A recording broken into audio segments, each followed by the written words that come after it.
Chapter 12:24.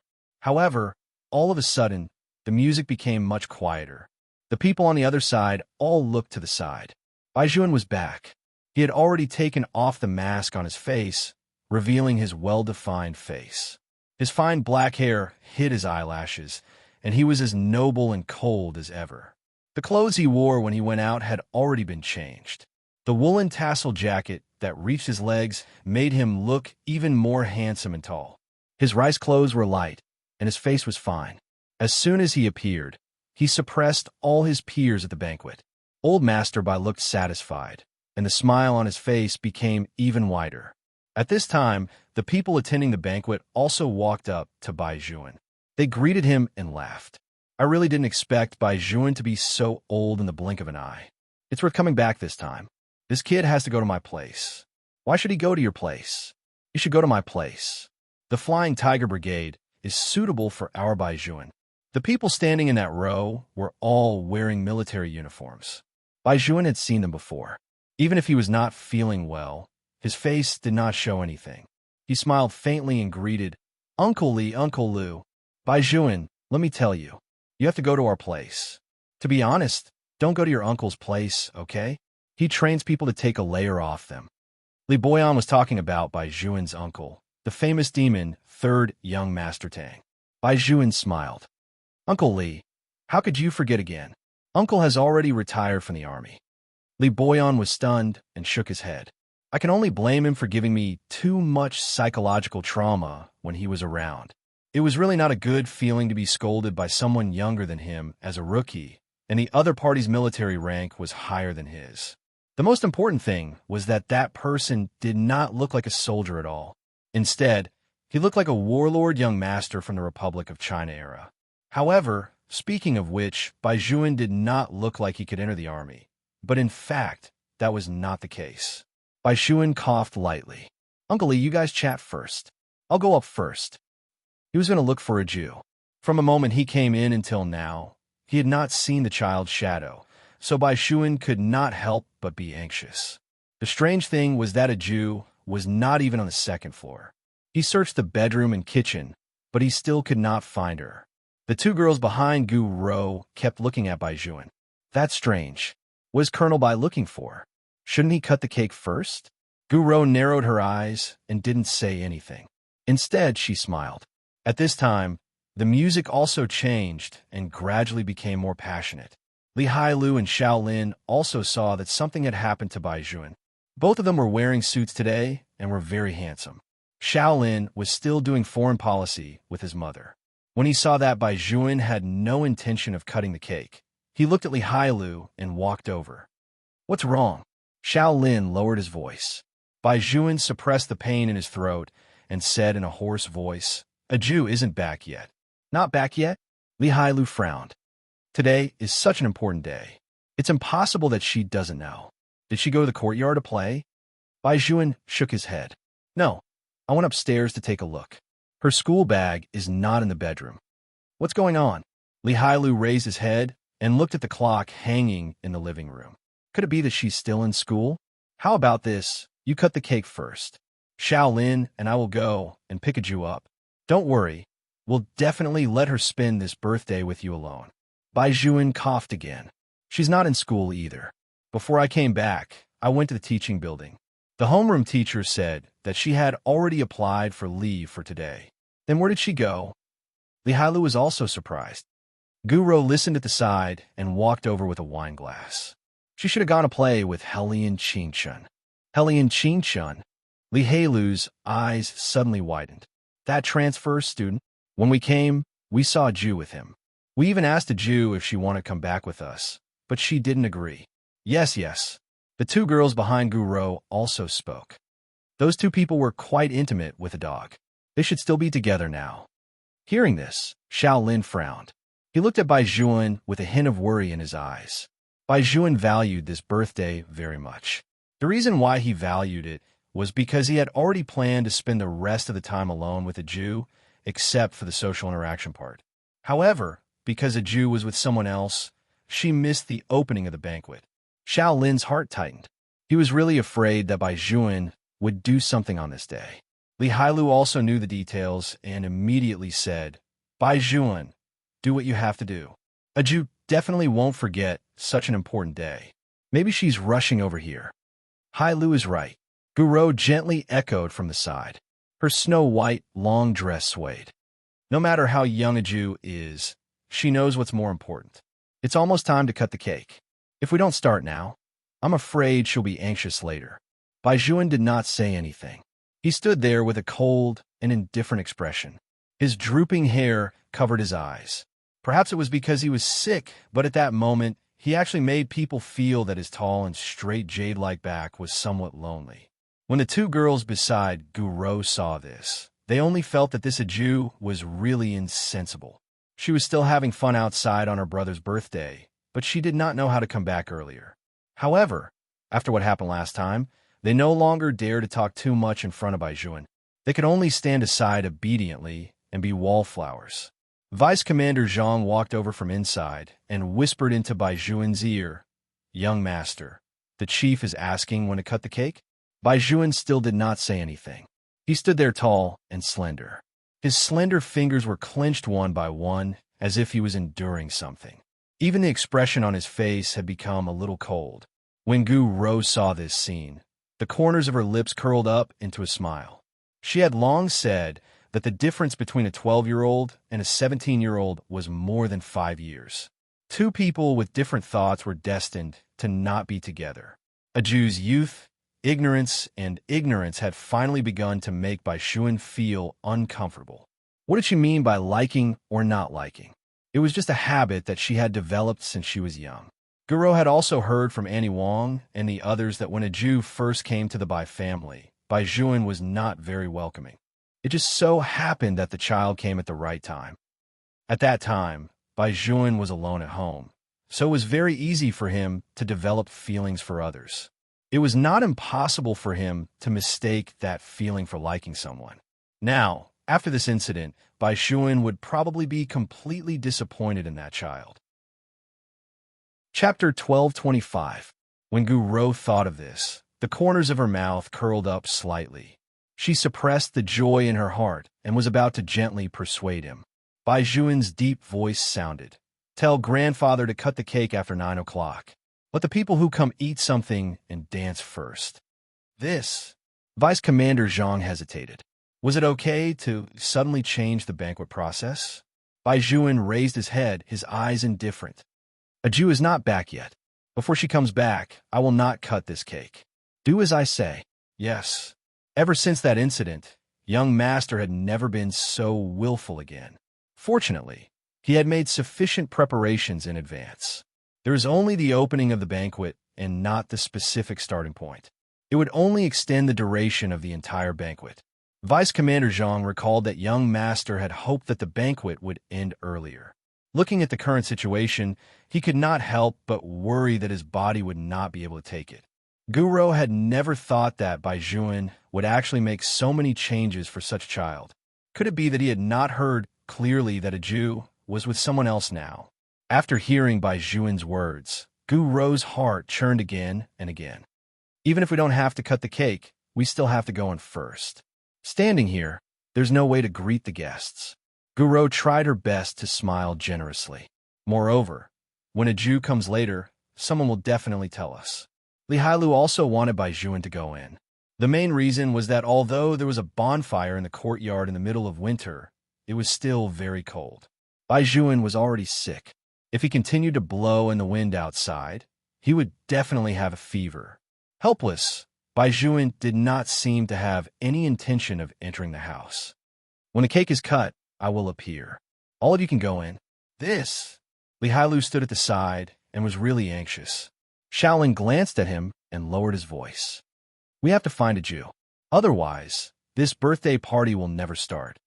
That's easy for you to say. Where are we going to find her?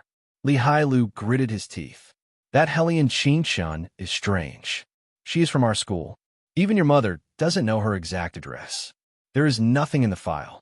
Aju's phone can't be reached either. We simply have no clue. Shaolin glanced at Bai Juan again. Even so, we still have to look for him. At the very least, we have to try. Otherwise, No one knows how long Bai Juan will stand outside. After hearing Deputy Zhang's reply, Old Master Bai frowned. However, in the depths of his heart, he also hoped that a Jew would accompany his grandson on his birthday. All these years, although others did not know, Old Master Bai knew very well that his grandson did not treat a Jew like an ordinary brother treating his younger sister. He treated her as his future daughter-in-law. In the past, he had reminded Bai Juan not to always subtly want to monopolize a person. The consequences would definitely not be good. At that time, what did his grandson say? Either you don't start at all, or you spend your whole life. Old Master Bai shook his head. At that time, how old was Bai Juan? He had already mentioned his entire life. This child had always had a plan for his life. He didn't need to worry about anything. Only feelings. People who had lost their parents tended to treat relationships differently. Sometimes he was really worried that Bai Juan was afraid of losing because he had too many plans. That was why he only did not say anything and really missed out on what he wanted. Old Master Bai's eyes darkened. He said to Deputy Zhang, "Just do as young master said. Push back the time of the cake cutting and let people eat meat and drink first. Then, arrange for a few people to wait outside the courtyard. As soon as a Jew appears, immediately bring her over. Old Chief, don't worry. Young Master has already sent people out." Deputy Zhang glanced outside the door. "As long as Miss comes back, we can ensure that she enters the venue." Old Master Bai nodded and asked again, "Where's Bai Juan?" "Young Master is still waiting outside." After Old Master Bai heard this, he let out a long sigh. "Got it. Give him a coat." "Yes." After entering the 12th lunar month, the capital would be especially cold at night. In the north, the most common thing was haze, a vast expanse of white. It also meant that the sky was completely dark. However, this did not affect the liveliness and luxury of the Bai family's mansion. There were many birthday parties like this in the upper-class society. As long as the excuse was perfect, even if the main character was not around, people could still talk and laugh. Moreover, Bai Juan did not leave. People came and went, and they could even toast a glass of wine. This was something that these guests did not notice.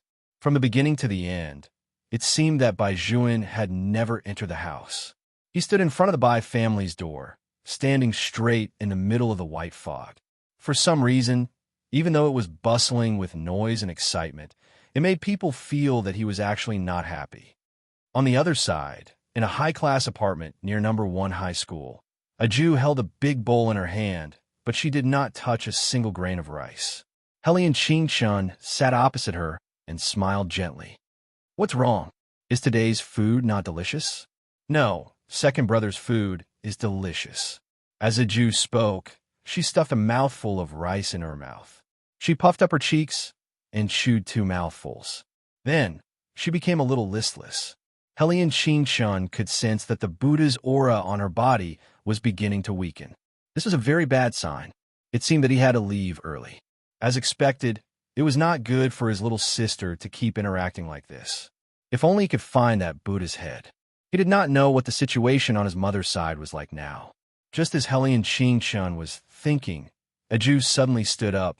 Her small face was very serious. "Second brother, I've thought about it for a long time, but I still feel that I should attend little brother's birthday party. Even if little brother is going to get engaged to someone else at his birthday party, I still have to go.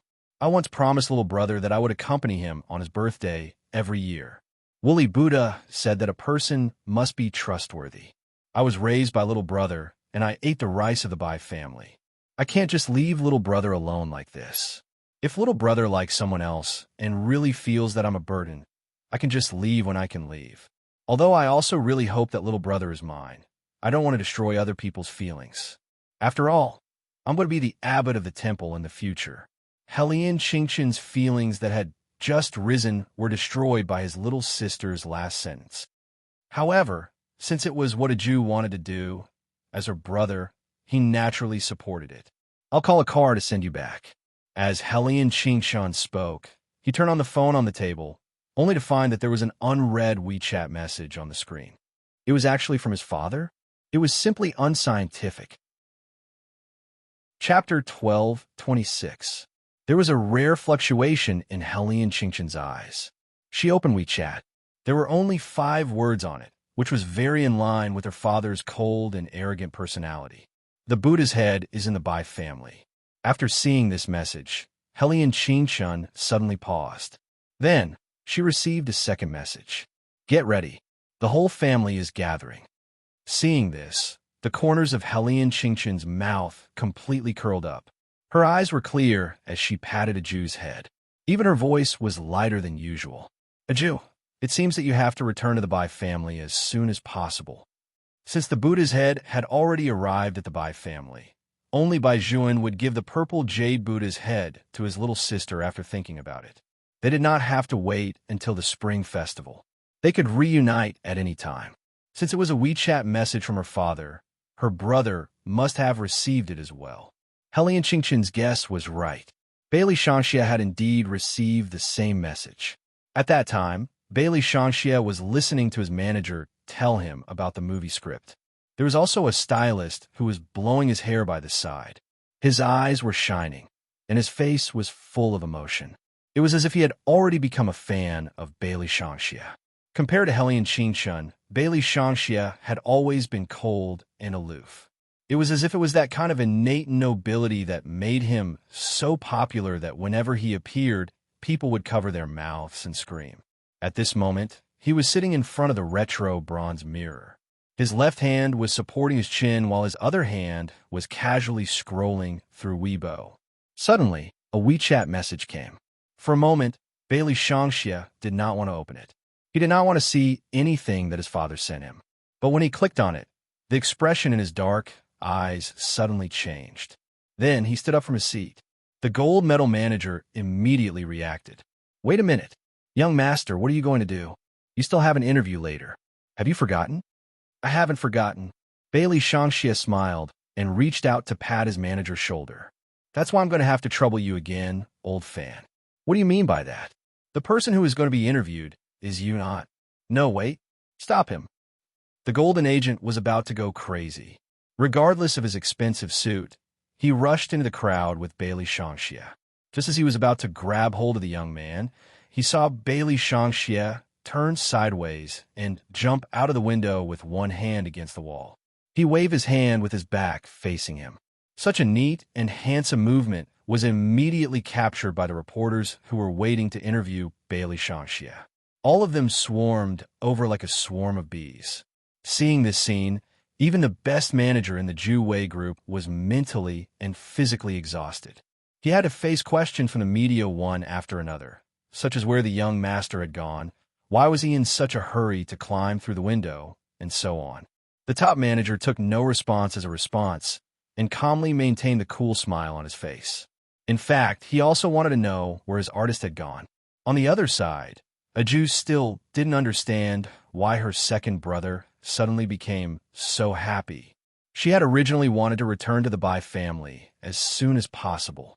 Moreover, her second brother's movements were much faster.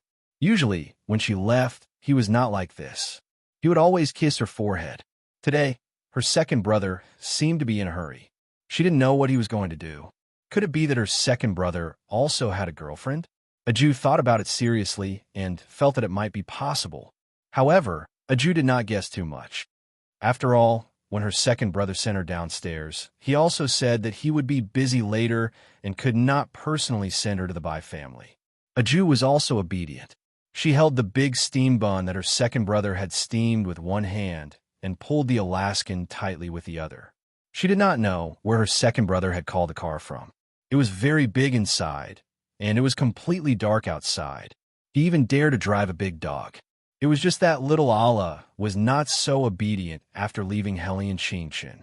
It always stretched out its neck and wanted to jump out of the car. Aju directly hugged its big head and used force to suppress it. During this time, the driver kept looking back. Aju used her hand to rub the Alaskan's big face and said to it very seriously, "Little Allah, you can't bite people at the birthday party later, understand? Especially you can't bite little brother. Otherwise, I can only use force to educate you. I have always been a reasonable person. If you don't bite people, I won't beat you up. Do you understand?" Alaskan, who had been ravaged, was speechless. "Let go of my head first," and then you can talk to me about reason. Moreover, after such a day of fear, it really did not have the strength to bite people anymore. Right now, it only wanted to rest on the spot. Woof. However, it was impossible to bring such a big dog into the military compound. Today was Bai Juan's birthday, and anything dangerous would be stopped. After all, the people who could appear at the banquet were all extraordinary, and there was no room for any mistakes. Time passed even faster. The fog that pervaded the night gradually revealed a tall and straight figure under the light. It was Bai Juan. He had not entered yet, as if he had been waiting for something. Vice Commander Zhang walked over quickly again. His voice was very low. "Young master, it's about time. The chief asked me to ask if it's time for you to start cutting the cake. Some people have already reached the time to leave. If we continue to wait, I'm afraid that people will have a bad impression of the Bai family." This was already the third time Vice Commander Zhang had come to urge him. He was not so anxious the first 2 times, but now the time was almost up. Winter was not as good as summer, and the banquet could be held until midnight. Winter was dark quickly, and the people who came here were people who had to deal with many things every time. Of course, they would not wait so long. Guro and the others came out with Vice Commander Zhang. Seeing that it was about time, they also tried to persuade him. "Why don't you go in and cut the cake first? I'll wait here. If a Jew is sent here, I'll immediately bring her in. It's already past 8 o'clock. It's better for someone else to wait here. If she could come, she would have come long ago.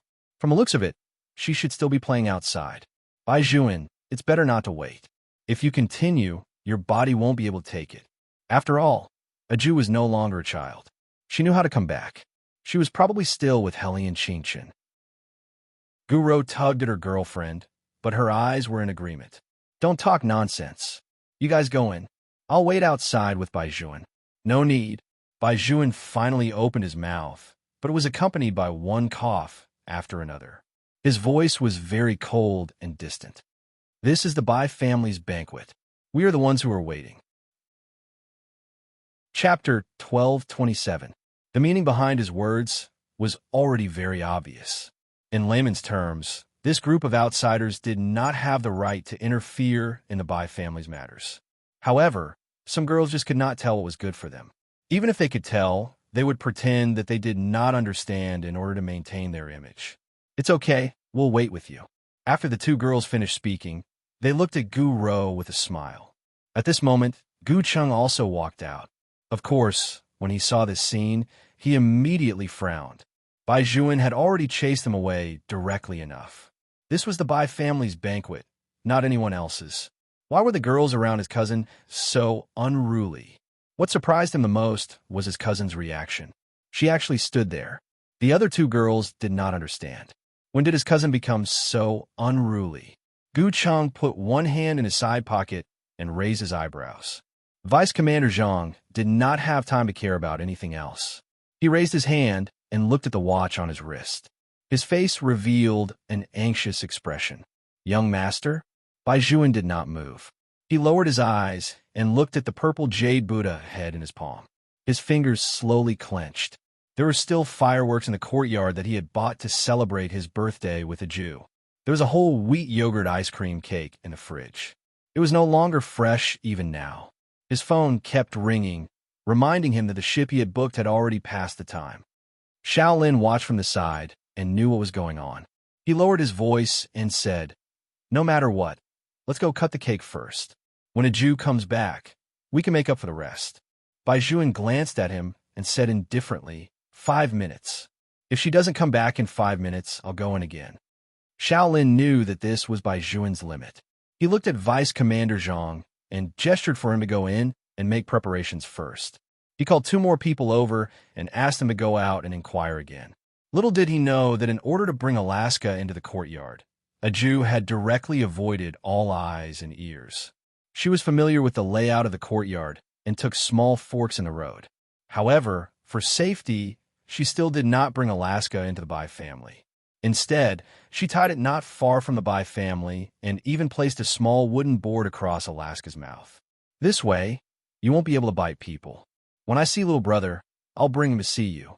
A Jew clapped her hands. There was still a fallen leaf on her head, and her small face was not so clean. But even so, she was still exquisite and beautiful, especially her big eyes that were bright. The Alaskan Malamute lay on the ground with its 2 claws.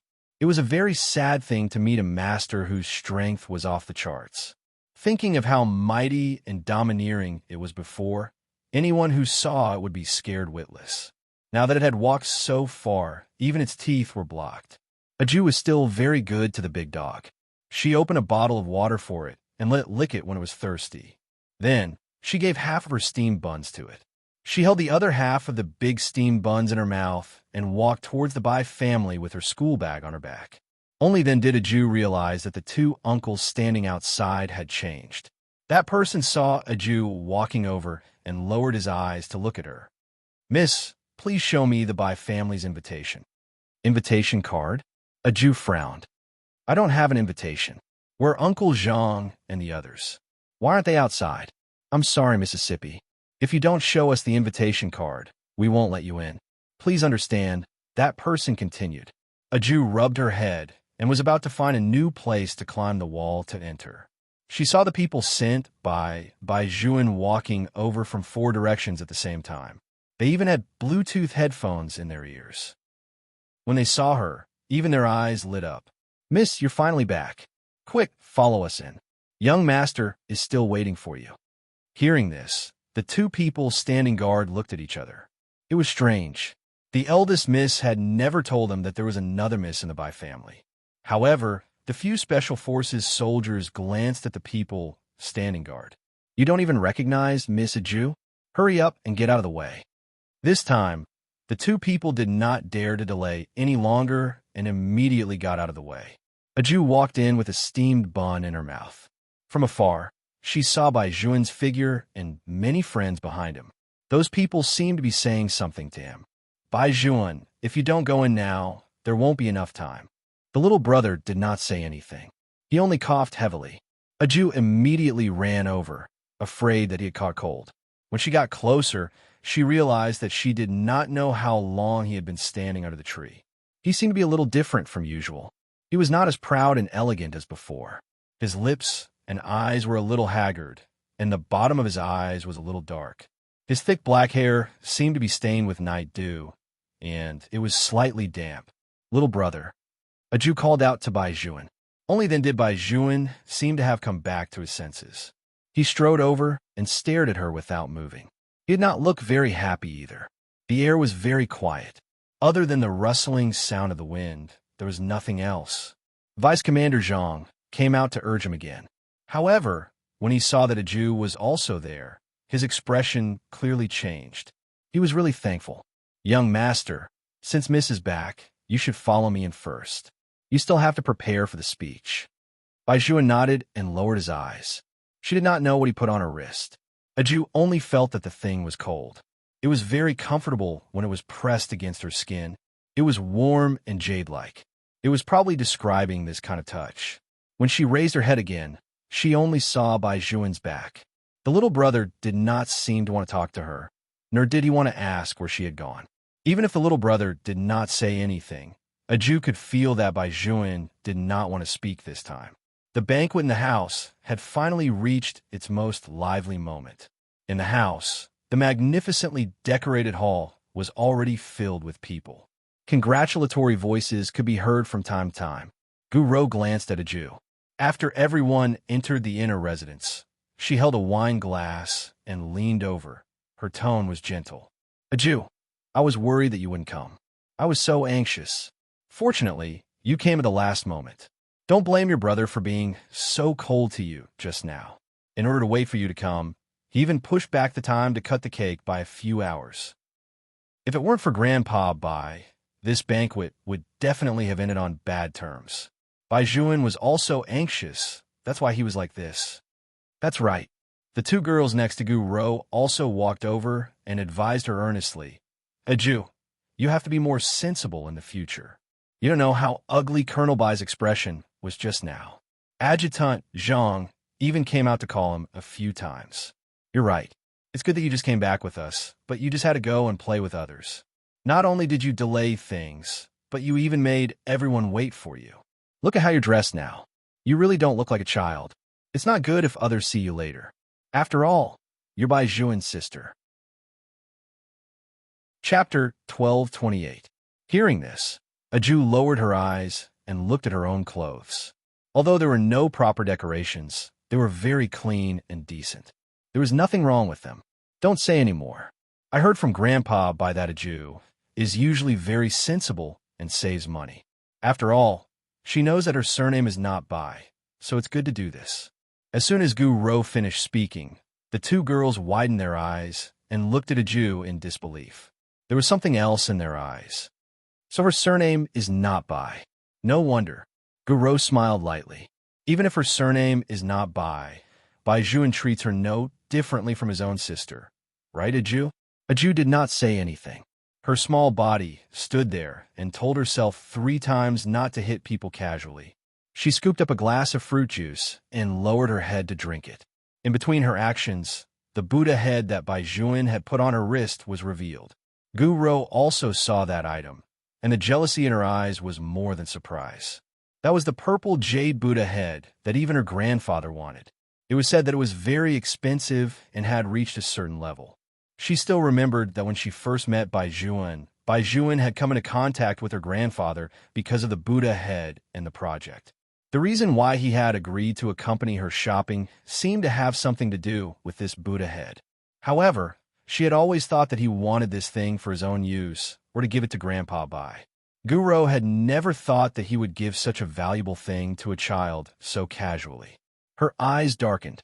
Gu Rou pretended to be surprised, but her voice was very low, afraid that others would hear her. This thing, I have one too. A Jew, this is a gift from your brother, right? He's just so lazy. He saw what I like and bought it for you. When a Jew heard this, she frowned and lowered her head to look at her wrist, but her eyes were very dark. This was specially picked for me by little brother. I can feel it. Gu Rou did not expect that her words would be useless to this child. It should not be like this. After so many days, shouldn't she have some self-awareness by now? It is indeed different. Gu Rou was smart because she knew how to retreat. Mine is not this color. The details are also different. It's just that they're all Buddha heads. I'm the same as Bai Juan. It's okay to look at them, but I'm not very used to wearing them. Unlike a Jew, who is still young and suitable to wear these things. Gu Rou, stop talking about a Buddha statue. Tell me, what did you prepare for Colonel Bai? One of the two girls obviously didn't want to talk to a Jew after knowing her identity. She pulled Gu Rou and said, I heard that other than the watch we bought together, you have an additional surprise for Colonel Bai. A faint smile appeared on Gu Rou's gentle and moving face. Well, I can't tell you yet. You'll know after we cut the cake. Bai Juan has always wanted this thing. Grandfather asked me to personally give it to him. I don't know what he was thinking. He definitely wants you to send yourself out as well. The two girls jokingly pushed her. Don't worry, our senior Bai definitely won't refuse. You're so beautiful and have so many betrothal gifts. Whoever marries you will be unhappy, right? Gu Rou's face was red. Don't talk nonsense. What betrothal gifts? If you continue to be like this, I won't talk to you anymore. Io, you're even shy. A Jew listened to the conversation between these people and glanced at the purple jade Buddha head on her hand. If the little brother really confirmed his relationship with Gu Rou in a while, her little Allah probably wouldn't need to be sent off. Perhaps it was really because she was too young that she was treated as a child again and again. In fact, the little brother didn't have to worry about her at all. She wouldn't cry because of such a thing, even if it was very uncomfortable. She also knew that no matter what the little brother did, his original intention had never been to hurt her. However, what she said to her second brother was true. She always wanted to beat people up. At that time, she would make things difficult for the little brother again. Now, the little brother had already delayed time in order to wait for her. Therefore, she couldn't be insensible anymore. However, could it be an illusion? The smell of meat that used to be very unpleasant was very faint today, as if it was isolated by something. Instead, the smell that entered her nose was replaced by a faint sandalwood smell. A Jew was very familiar with that smell. When she used to live in the temple and read in the morning, she would often smell it. Every time her master began to recite the scriptures, 3 incense sticks would be lit in the hall of great strength. Her senior brother would knock on the wooden fish while she sat beside her senior brother and meditated. At that time, it was this smell. A Jew wrinkled her little nose. The smell was faintly discernible and was not easy to catch. The strange thing was that the people around them did not smell anything. The topic of discussion of the ladies changed from Baijuan to Guro. A Jew was small to begin with. Now that she was standing to the side, she was indeed ignored.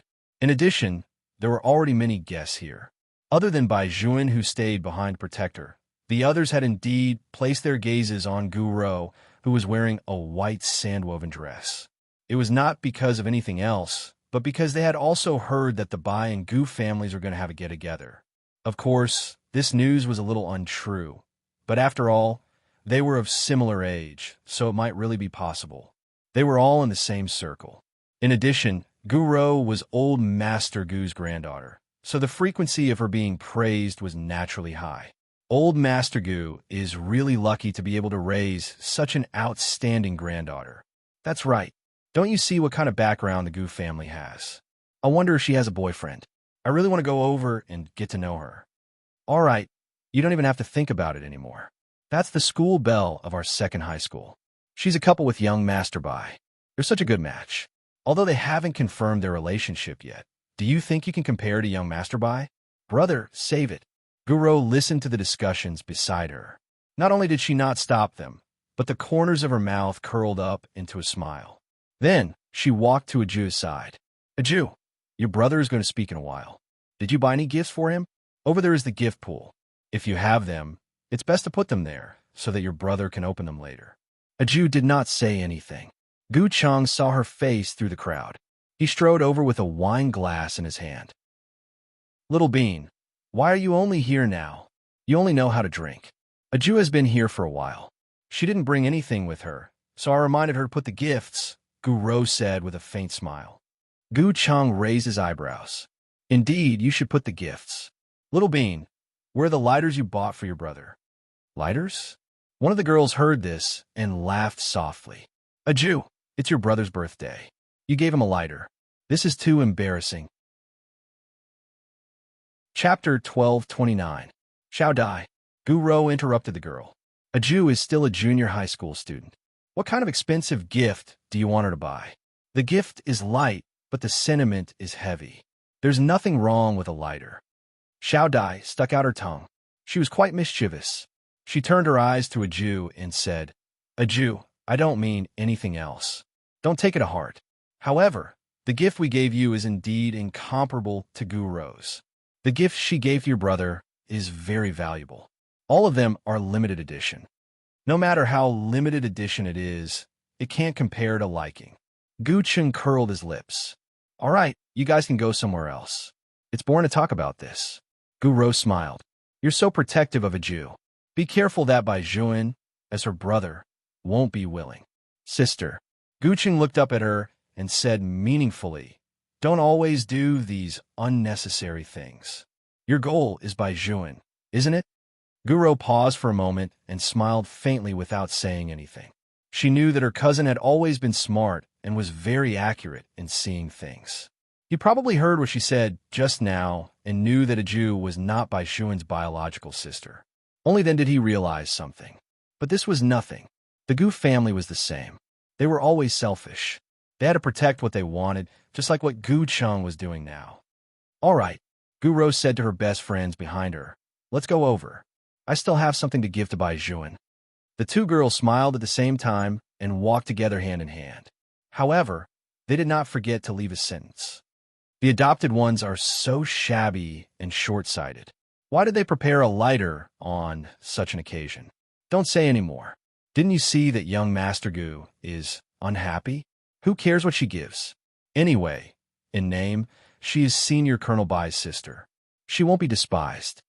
I still feel that a lighter is not something to be taken out at all. So let's wait and see what Guro is going to give to Senior Colonel Bai, so that we could be amazed. Guro looked back and smiled. You guys are really convinced. If I don't tell you, are you going to keep talking like this? You can leak a little bit to us. The girl's voice was low. Speak softly, so that no one else will know. Guro seemed to be helpless against them. She first glanced at Aju, then whispered something into the ears of the two girls. The two girls' eyes lit up. How much is this? It's not about money. It's not about money. Guro smiled faintly. Baijuan has always wanted it. The two girls nodded. Indeed, it's not just money. This is real power. Senior Bai will definitely be very happy. Of course, on this point, I still know Baijuan quite well. Guro held her wine glass and laughed. As she talked, she would always let Aju hear it. Aju did not feel that the lighter was inferior to the other gifts. Although she also planned to give her little brother an Alaskan sled dog, these things were not worth telling anyone other than her little brother. As for the question of what these people were talking about, she didn't consider it at all. But there was one thing that Gucheng was right about. No matter how limited edition it was, it couldn't compare to the little brother's liking. In the past, Aju was sure that the little brother would be happy after seeing the thing she gave him. But on such an occasion, she didn't seem to be confident anymore. She had always known that she was very stupid. It was different from what others thought. Just as many people said, she didn't know what to worry about. From the moment she left the mountain until now, the little brother had helped her deal with many things. However, was the world she knew really the real world? Would the little brother also feel that if she continued to be so stupid, he would be very tired? After all, this birthday party had indeed been changed for her. Little White, do you think I've really become little brother's burden? Aju picked up the little white cat that was following behind her and unconsciously rubbed her cheek against its soft little head. She also said in a low voice, she really missed the time when she was with her second brother now. Her second brother never seemed to think that she was stupid. In fact, her little brother was also like this when he was young. Was it just because he had grown up? Aju was not sure. Standing in the midst of the bustling crowd, she muttered to herself in a low voice, why am I only 12 years old? I really want to grow up quickly. At this time, just outside the military compound, a limited edition sports car drove quickly. With the sound of brakes, the car steadily stopped by the side. There were 3 people sitting in the sports car. Other than Elle, who was driving, the other people were holding a laptop. Their hands were typing quickly on the keyboard, and the screen was the interface of the Bai family's banquet. In fact, he could even hear the conversation inside. It turned out that before Jia left, Helian Qingchun had installed a small miniature camera on her fluffy rabbit hat. Not only could it record, but it could also restore the sound. Helian Qingchun was sitting at the back of the car. Her slender and fair fingers were playing with the phone that Aju had left behind. She had almost heard the entire process of her little sister entering the Bai family's banquet. Are you kidding me? How dare you look down on our little princess so much? Monkey was about to go crazy. Fuck, why couldn't a lighter work? Who didn't use a lighter when smoking? And was that goo guy very rich? Was he as rich as the boss? Was this forcing them to compete with their parents? No, the little princess didn't need to compete with her parents at all. She could beat this goo guy by a whole street. Also, those 2 girls who came out of nowhere were so mean. Monkey was so angry that he exploded. He slapped his laptop. I really want to destroy her. Elle dismantled the steel pipe in his hand and put it back together. He was especially direct. Are we going in? Boss and the others aren't here yet. Monkey scratched his head. And before we came, Boss said that after the Buddha's head is on the little princess, it will take an hour for it to completely fuse. When Elle heard this, he frowned. Could it be that they were just going to wait and do nothing? Uncle Monkey. Suddenly, Helian Qingchun, who was sitting at the back of the car, spoke. He put down the monitoring headphones in his hand, and his eyes darkened. His voice was particularly cold. Let's blackmail the Gu family first and let them lose some of their property. Be careful not to leave any traces. Brother L, you go in with me. It doesn't matter if the 2 of us get close to a Jew. There's still more than 20 minutes before Father and the others will arrive. We can't let those people say whatever they want at this point. Chapter 1230. After Elle heard this, a cold glint flashed across his black eyes. It was as if he could not hold it in any longer. He immediately picked up his long gun and followed Helian Qingchun out of the car. Bang! The 2 of them got out of the car and walked towards the military compound. They were both wearing pure black clothes and looked very cool. However, Helian Qinshun was wearing a knee-length trench coat with a pure white shirt inside. In the night, he looked more dangerous than usual. His long sleeves were fluttering in the wind. In the fog, with Monkey as a cover, the two of them changed their figures. They pulled the rope and jumped into the courtyard. Their movements were very fast. Their skills were even more professional than the special forces. They did not make a single sound. Moreover, they knew this military compound very well. If others wanted to enter, it would be very troublesome.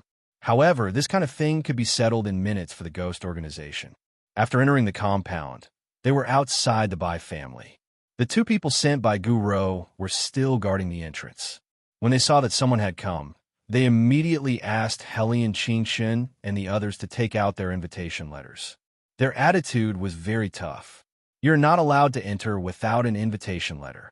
Hearing this, Helian Qinshun only tilted her head and smiled. The corners of her mouth curled up. Then, she reached out and grabbed the other party's neck in a flash. With a creak, she quickly finished off the two people. Although they only fainted from the pain, they did not have the slightest chance to call for help. As the corner of the black trench coat fell, L cleaned up the aftermath. He dragged one of them in each hand and directly threw them into the darkness. You want to stop me with just the two of you? Helian Qinshun put one hand in her pocket and looked down at the two black shadows lying in the grass. The corners of her mouth curled up, filled with a coldness that a Jew had never seen before. Then, she turned her head and said to Elle with a cold face, "Let's go." In the Bai family's room, the music in the hall became louder and louder. Everyone was chatting happily. Most people's gazes were still following Gu Rou's changes. They were generally hoping to hear more shocking news after the birthday banquet ended. Aju did not say much. She sat silently in her seat with a drink in her hand. She was exceptionally obedient. Finally, when she drank her second cup, the little brother appeared. Bai Juan, who had changed his clothes, did not seem to be as tired as before. His noble and handsome face was as cold as ever. Everyone stood up one after another. Bai Juan took the red wine from the waiter at the side, and a faint smile appeared on the corner of his lips. I've made everyone wait for a long time. I'm very grateful that all of you can take time out of your busy schedules to attend my birthday party. I'll toast to all of you first. As soon as he finished speaking, Bai Juan raised his head and drank the wine in his hand in one gulp. Then, he handed the wine glass to the waiter and said indifferently, "Today, 14 years ago, I got off the plane. For a long time, I felt that it would be very difficult to do things in the future. In fact, for so many years, uncles have always been very good to me. In the future, I will complete everything that my father taught me back then. I also hope that uncles will not show mercy when training me. My father used to say that only when there is a country can there be a family. I will be like uncles and become a responsible member of the Bai family." After Bai Juan finished speaking, he raised his glass again. The reaction at this time was different because all the soldiers present, no matter how great their titles were, knew that what happened on the plane was not an ordinary plane accident. It was Bai Juan's parents who sacrificed themselves to save the passengers on the plane. Bai Juan's father was a very admirable soldier, and Bai Juan had obviously inherited this kind of spirit that could not be described with words. The older one was the more they knew what kind of spirit it was. It was never just a casual remark. There was such a person who could clearly live a more comfortable and relaxed life, but for the sake of protecting his family and country, he gave up many direct shortcuts. Perhaps this was the Huaxia soldiers. The inheritance that had fused into their blood did not seem to be changed by anything. A burst of applause erupted in the hall because of Bai Juan's words. It was all given to this child by the old commanders who wanted to retire. Old Master Gu stood in the middle, admiring it while nodding gently. His old face was full of a satisfied smile, as if he was very satisfied with Bai Juan. Then, he glanced at Gu Rou and asked the person beside him to pass the thing to his granddaughter. Leaning on the dragon-headed walking stick in his hand, a hint of kindness appeared between his brows. "Go. Bai Juan has always wanted this document. I always delayed giving it to him. Such a time is the most suitable to give him the birthday present he likes the most. That kid Bai Juan will definitely be happy." Under the envious gazes of her friends, Gu Rou blushed and softly nodded. Then, she dragged the hem of her white dress and walked towards Bai Juan's position. She had long said that she knew Bai Juan as well as she knew herself. People like them were born to like power. Bai Juan and her were the most perfect combination. Since that child always refused to believe it, then she would let her see with her own eyes what the gap between them was. From the moment Gu Rou walked towards Bai Juan, the gazes of all the guests in the room moved casually towards her. The atmosphere of the birthday banquet instantly reached a new height. Isn't that the Gu family's girl? What does she want to do? Could it be a confession? Oh my God, so romantic. The two girls who followed Gu Rou also clenched their hands tightly. They looked at the scene in front of them excitedly, looking forward to the next development. On the other hand, Bai Juan, who was standing tall and straight, did not see anyone walking towards him at the beginning. He had his back facing Gu Rou the entire time. His eyes were looking at the crowd as if he was looking for someone. Then, after he heard the discussions of the crowd, he turned his head. At this moment, Gu Rou had already walked to his side with a document in her hand. Bai Juan lowered his eyes. A faint cold light flashed through his bottomless eyes. Gu Rou was wearing a pure white and fresh gauze dress. Her soft long hair draped over her shoulders, and her head was decorated with some bright stars, making her look like a gentle angel. Following the laughter around her, Gu Rou smiled gently. Bai Juan, this is the Gu Corporation contract you've always wanted. I'm giving it to you as your birthday present. I hope you like it. As soon as she finished speaking, the hall burst into an uproar. At this moment, Gu Rou seemed to have become the focus of everyone's attention. Even if a Jew did not know anything, she knew how precious this gift was. Seeing this, a Jew was stunned. Her big round eyes dimmed a little. Before Bai Juan could answer, she heard an unusual commotion coming from behind her. Chapter 1231. Then, a Jew saw her little brother's face turn cold. Gu Rou, Li Hailu, and the others all widened their eyes. At this time, she seemed to have realized something. She suddenly turned her body and followed everyone's gaze to the door. There was a youth who was as calm as the wind standing in the light. His windbreaker fluttered in the wind, and the corners of his mouth were slightly curved. His smile was very beautiful. It was bright and clean like water poured down from the sun, as if it could sweep away all the grievances in the depths of one's heart. Second brother, a Jew called out from the bottom of her heart. After a short trot, she directly ran in front of Hellion Chinchin. She seemed to be extremely happy. Her two cat ears stood up, and her eyes, which were dim just now, were filled with light. Why was second brother here? Didn't he say that he was busy?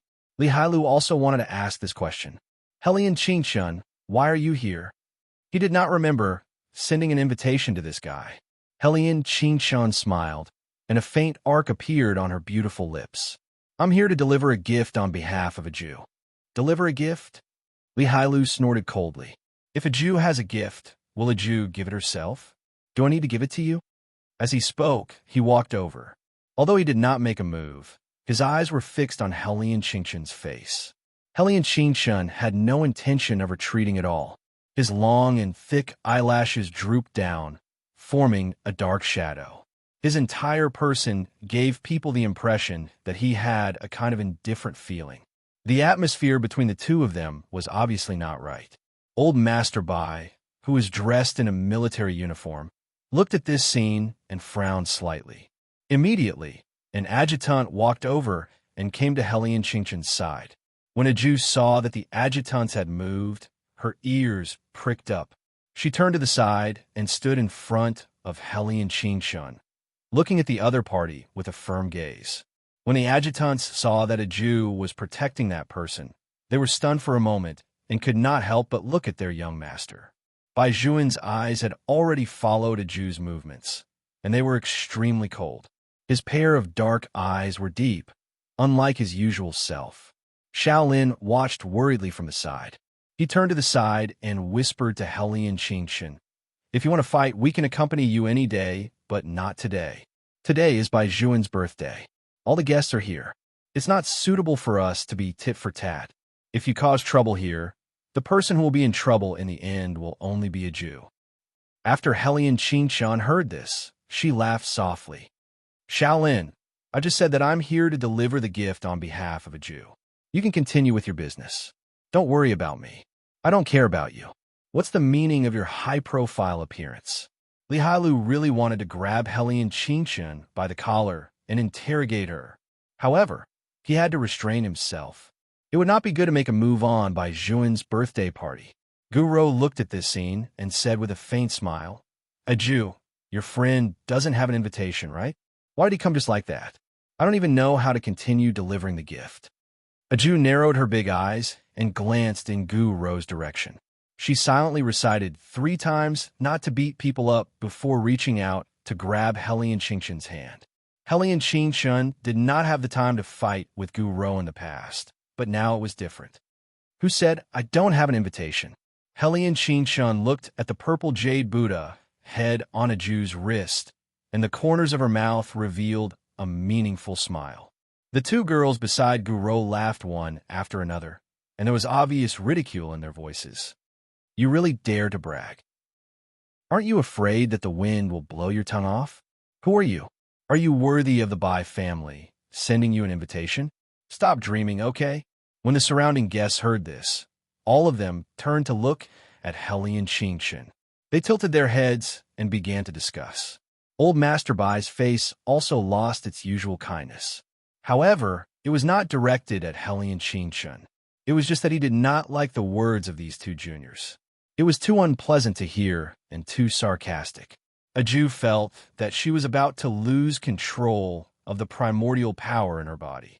Even Buddha Wuli's guidance was about to be useless. She looked at Bai Zhuan again. Yes, she looked at him again. Otherwise, she would really pounce on him and beat him up. Bai Zhuan's eyes were also looking at her. It could also be said that from the beginning, he had been looking for a Jew. However, he did not expect that when he found her, she would directly run to another person's side. Hellion Qingshan. Ever since this person appeared, he had already started to lose her. Until now, he was extremely sober as he watched himself sink into depravity. When the pain reached a certain point, it was the ruthlessness that he no longer wanted to let go. A Jew, come here. Bai Zhuan suddenly opened his mouth. Perhaps it was because he had not recovered from his cold, but his voice was hoarse and cold. A Jew did not move. She knew that if she moved, Bai Zhuan would definitely deal with her second brother. She could see it.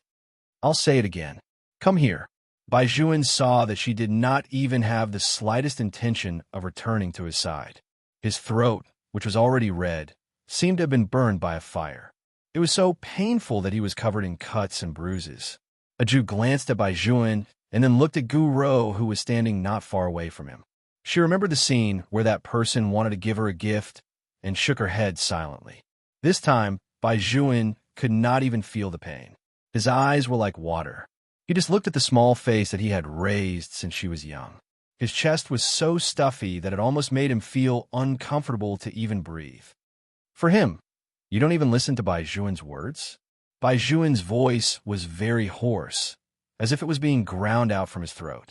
A Jew opened her mouth, as if she wanted to say something. Her voice was as gentle as a trickling stream, as if she was the other host of the banquet. She said warmly, All right, let's not talk about it anymore. Since you're a Jew's friend, it doesn't matter if you have an invitation or not. It's a good thing that you can come. Let's continue to give gifts. Didn't a Jew also have a gift for your friend to give to your little brother? Why don't you take it out and take a look? Yeah, a Jew. Where's your lighter? Hurry up and give it to your brother. The 2 girls laughed again. However, you have to ask your friend for help to give a lighter. This is making a mountain out of a molehill. Hellion Qingshan listened to these mocking words and smiled lightly. Who told you that the gift I want to give on behalf of a Jew is a lighter? What else? Gu Rou also smiled and pointed out, Qingshan, we are very clear about your family situation, so it's better to do what you can with gifts. The 2 girls were even more disapproving. What gift is so nice to hear? Who knows how shabby it might be? A Jew, this friend you found to give you a gift is too unpresentable. Chapter 1232. When Aju heard this, she immediately clenched her fists. Her entire body was in a state of battle readiness. She was like a little tiger that was about to stretch out her claws and bite. At this moment, an evil and arrogant voice suddenly sounded from the door. Who said that my brother is not presentable? It was just a short moment. The hall fell into a dead silence. Everyone seemed to be holding their breaths, especially the female guests present. Whether they were adults or not, their faces were filled with uncontrollable excitement. Hellion Qingshun did not need to turn around and know who had come. The corners of her mouth were half-curved as she looked in Gu Ro's direction. The birthday present that I want to give on behalf of Aju has arrived. For some reason, that half-smile that did not show her teeth actually made Gu Ro feel a chill down her spine. At this moment, the slender figure that could gather all the resplendent light had already walked in. He placed his left hand on Hellion Qingshun's shoulder in a very beautiful posture.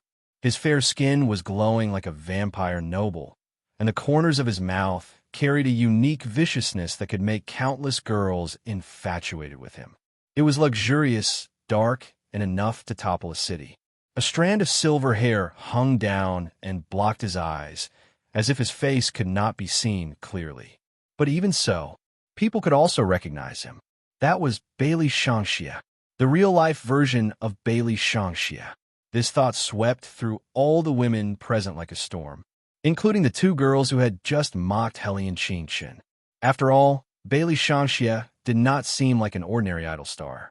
Every drama he filmed, the characters created would be hailed as classics. Not to mention the 16 or 17-year-old students, even the older rich ladies present had always been fascinated by the role he played. Bailey Shangxia's ability to charm people could not be described with words. In addition, everyone knew what kind of background he had. The young director of the Zhu Wei Group held the economic lifelines of countless industries in his hands.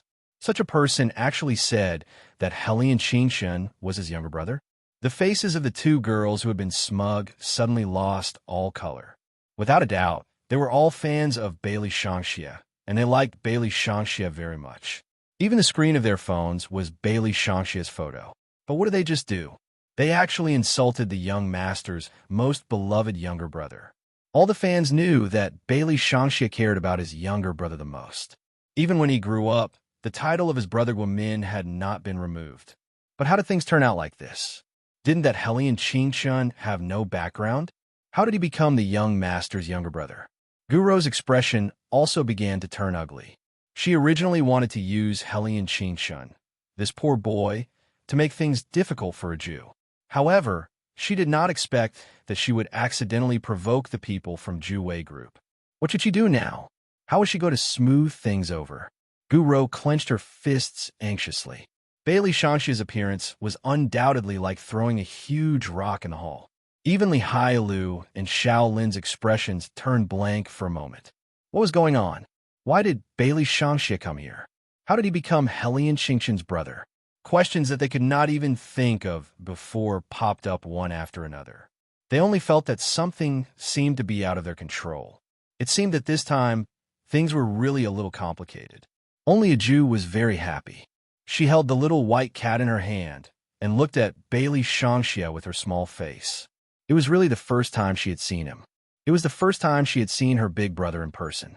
Her big brother and second brother were completely different. They were clearly both born by her mother. Aju was overjoyed, so her thoughts were a little incoherent. Bailey Shangxia also lowered his head and met his little sister's big eyes that were as clear as water. He looked at the small Aju. Bailey Shangxia endured it again and again before he controlled his hand and did not pick up his little cute thing. He was afraid that if he touched his little sister, she would feel uncomfortable. Aju did not care if her big brother hugged her or not. She raised a pair of small ears and a beautiful little face. She quietly reached out and grabbed Bailey Shangxia's sleeve. The three siblings were finally standing together.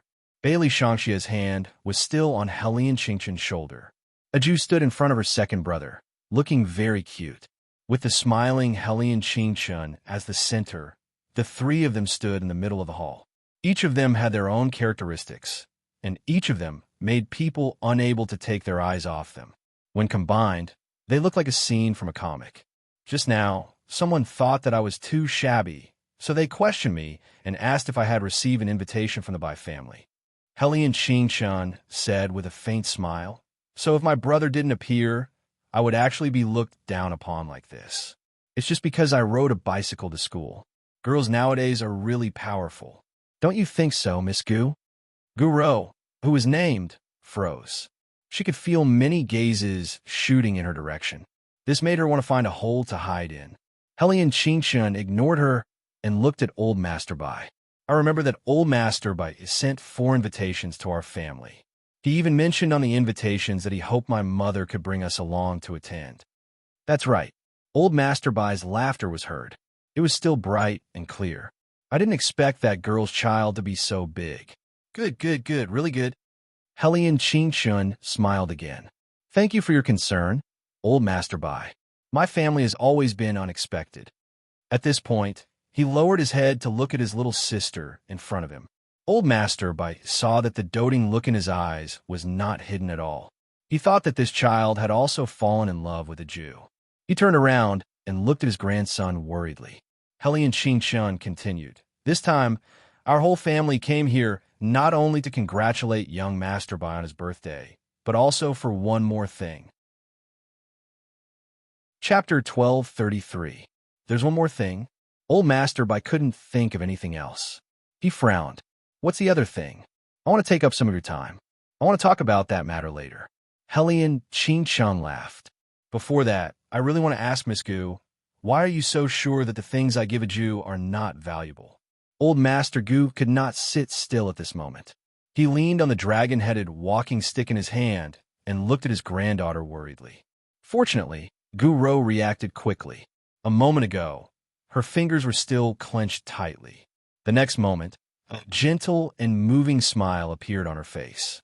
Her long dress swayed like an angel, and her face was full of sincerity. You misunderstood. I didn't mean that. It's just that a Jew told us just now that she wanted to give her little brother a lighter, so I thought that you were giving her these little things. After all, she's still a child and doesn't have much money. At this point, she looked at a Jew with her beautiful eyes. A Jew, say something for Sister Rou. Didn't you say that you wanted to give your little brother a lighter? If you don't say anything, your friend will misunderstand Sister Rou. Misunderstand? Without waiting for anyone to react, Bailey Shangxia suddenly moved. He smiled viciously and lowered his eyes to look at Gu Rou. His handsome face was clearly written with the word bloodthirsty. I think you're the one who misunderstood. Who told you that a Jew doesn't have much money? Looking at his expression, Gu Rou was shocked, but she bit her thin lips. That forbearing look made people feel sorry for her. Forget it. Since a Jew doesn't want to say it, then I can only defend myself. In fact, a Jew is not a member of the Bai family. As soon as Gu Rou said this, everyone's reaction was different, especially Bai Juan. His knife-like gaze shot toward Gu Rou, and his voice was extremely cold. Who said that a Jew is not a member of the Bai family? Bai Juan, Gu Rou's long dress swayed, and her face was very aggrieved. At this point, do you still want to ignore a Jew's thoughts? She had always treated herself as an outsider, so she spent her money carefully. After all, she came from the mountains. Entering a family like the Bai family, from a certain perspective, was a burden for her. She should be more suited to a simpler and freer life. Perhaps that environment is a little bitter and poor, but that's what suits her. When Hellion Qingshun heard this, she smiled coldly. You just want to say that Jio doesn't come from a good family and can't afford expensive things? I don't mean to emphasize this point. Gu Rou lowered her head.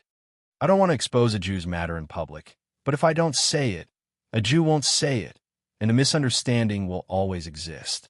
Gu Rou, who said these words, was like a helpless narrator. Those who heard her words would more or less decide that a Jew's gift was worthless. It had nothing to do with her at all. It was all because of a Jew's background. However, it seems that there is indeed a misunderstanding. This sentence was not said by Hellion Qingshun. When her voice sounded, it was accompanied by the buzzing of a motorcycle. Therefore, at that moment, people subconsciously turned their heads to look for the source of the sound. At the entrance, the mottled light faded away. A delicate and handsome figure walked in, gradually revealing her incomparably clear face. Her long chestnut-colored curly hair reached her waist, and she was holding a pure black helmet in her left hand.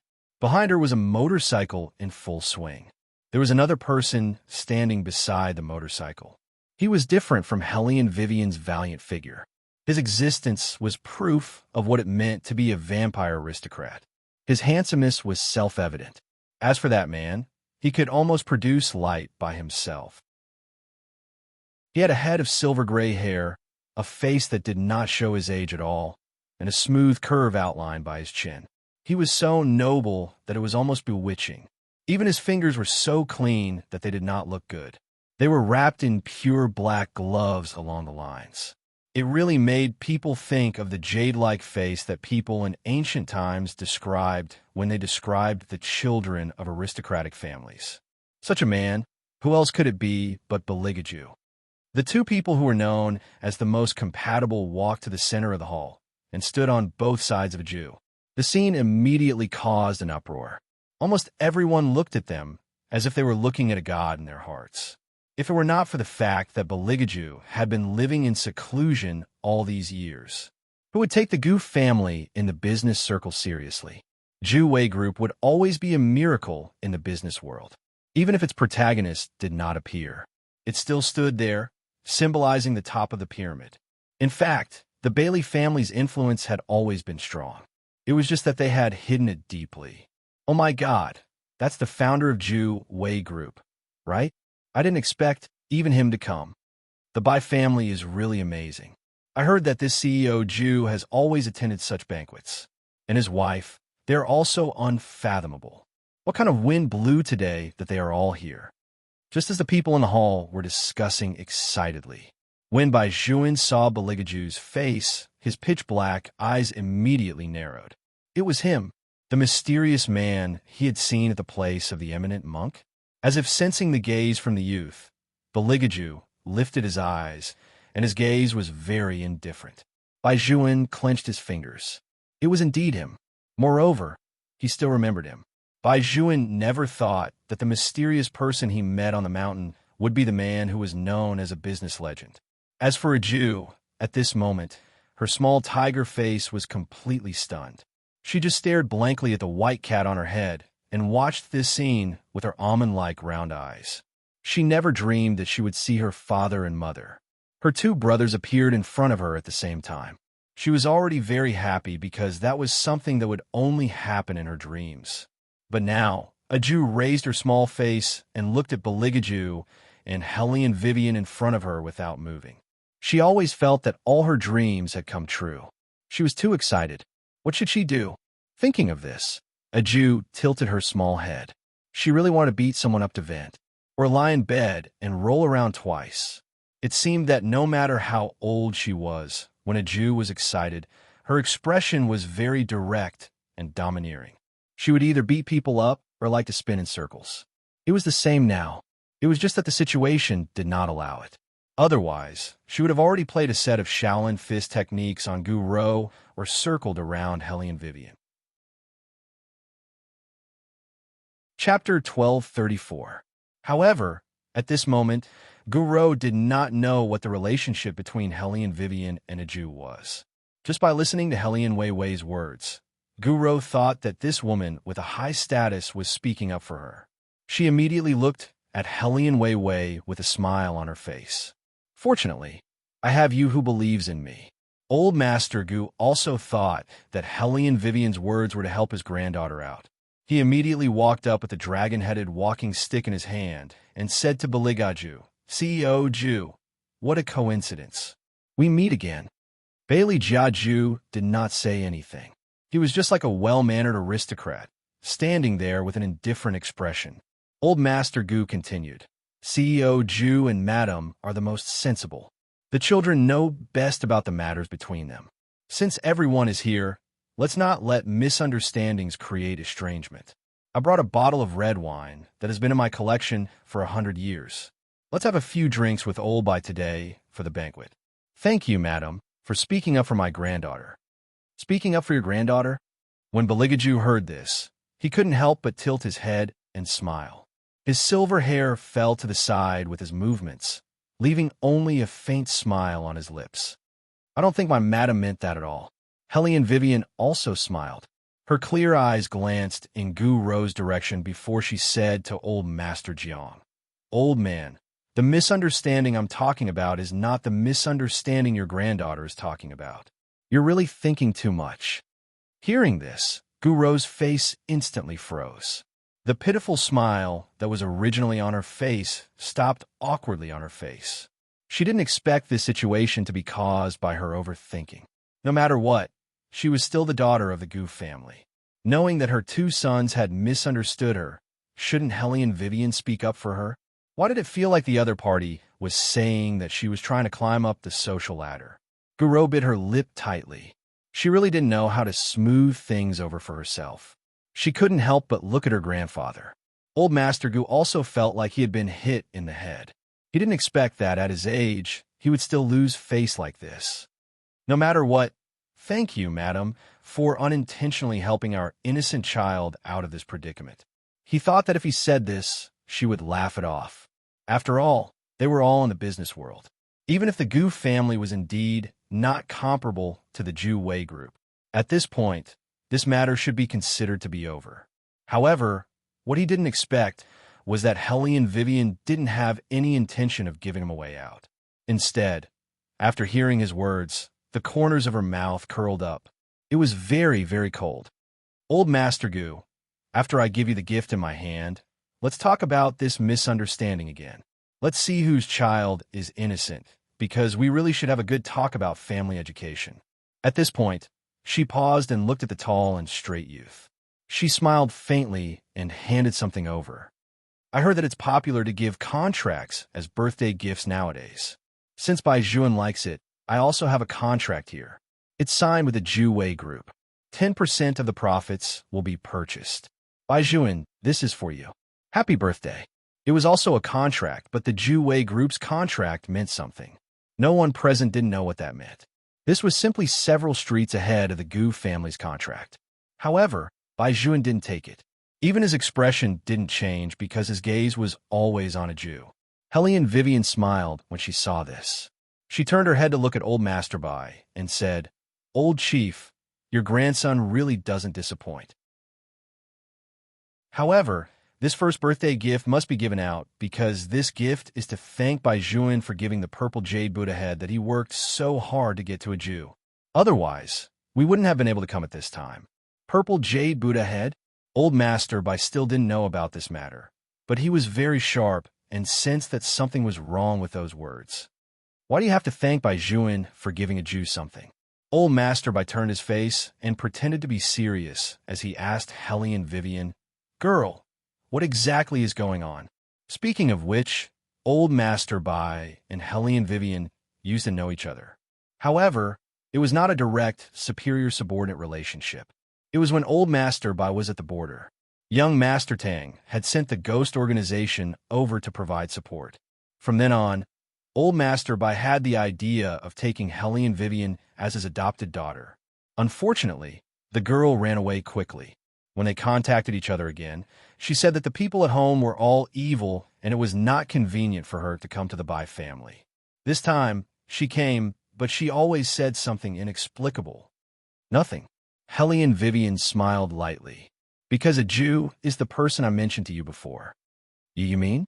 Even old Master Bai, who had experienced great storms, began to lose his composure. His eyes flickered as he looked at a Jew, who was standing under the light with a cute face. This child, she was actually... Hellion Vivian curled her lips. Her voice was not loud, but her words were clear. "That's right, she's my daughter." This sentence was like a thunderclap that sounded on the flat ground, heavily smashing into the banquet. Pong! The contract document that Gu Ro was still holding in her hand fell.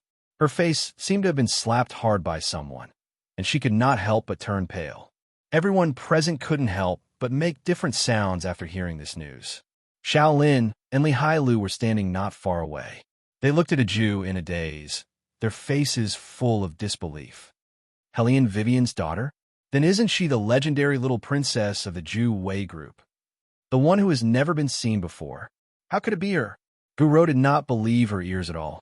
How could that child who only knew how to eat and drink become the little princess of the Zhu Wei group?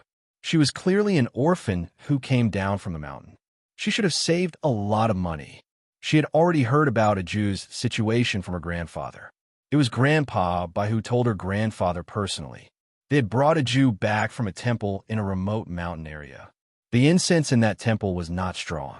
If it were not for the fact that the abbot was an expert, Bai Juan would have been sent there to counsel him. No one would know about that kind of remote place. Moreover, Grandpa Bai also said that Aju had already stayed in the temple when she was a baby. When Aju was young, she always said that she would go and find her family when she grew up. But no one would take a child's words seriously. Which truly wealthy family would send a child to a temple at such a young age? Therefore, Guro made up her mind.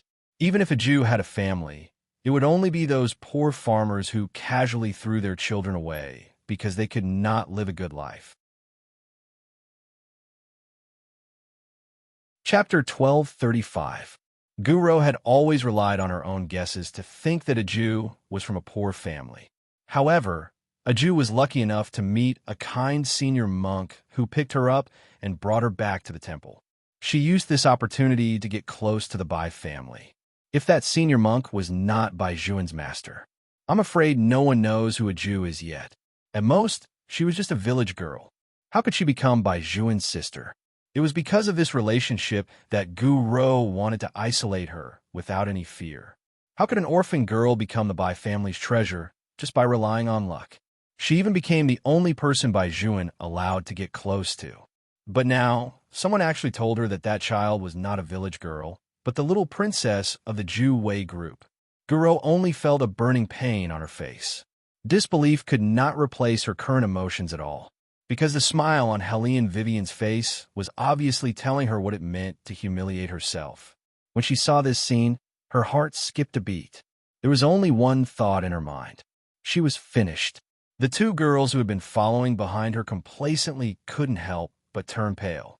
They knew that Aju was not the biological granddaughter of the Bai family. Instead, they heard the news of her being adopted from some mountainous area from Guro. Therefore, they did not take that child seriously. Now, as long as they thought of what they had said, the two girls' hearts trembled. The little princess of the Zhu Wei group. They could not wait to curry favor with her. They could not afford to offend her at all. Such news was indeed like a bombshell. Not only did it give a heavy blow to those who had mocked Aju, but even Bai Juan's usually indifferent gaze shook violently. His clean and handsome face was filled with shock. He looked at the child he had raised for nearly 8 years. He had never thought that she would have any family other than him. Ever since they were on the mountain, that child had used her soft little hand to hold his fingertips. She was wearing a kasaya and had a bald head. She had called him Big Brother seriously and said that she would treat him well in the future. Bai Juan told himself that he had to raise this child as his own. He had to give her everything he could, as long as she wanted it, as long as he had it. It did not matter that Aju did not have parents. Anyway, Aju had him. He would make her the happiest person in the world. He remembered that when she was young, the little girl would always tumble in his arms. She even said that her mother had sent her away for a reason, but she didn't say the exact reason. At that time, Bai Juan only felt his heart ache because he could clearly see the longing hidden in the child's eyes. He thought that she was like him, who had lost her parents a long time ago. That was why he used such words to comfort himself. But now, Bai Juan looked at the still, cute little tiger face. For a moment, it was as if a bottle of colorful paint had been flipped over in his heart. He didn't know how to describe that feeling. His girl finally had a family. No wonder Aju likes Bailey Shangxie so much since she was young. She was very passionate about his movies and whatnot. Li Heilu's IQ seemed to have been lit up all of a sudden. He slapped his forehead and said, "Oh my God, so that's how it is." Because of that guy, she looked at me fiercely many times. Shaolin also remembered the first time he took Aju shopping. When Aju saw Bailey Shangxie on the big screen of the advertisement in the shopping mall. At that time, he felt that a Jew did not seem like a child who would chase after celebrities. However, when it came to the problem of Bailey Shangxia, she was especially irrational. She was like a little girl chasing after her idol. Bailey Shangxia did not appear on television very often.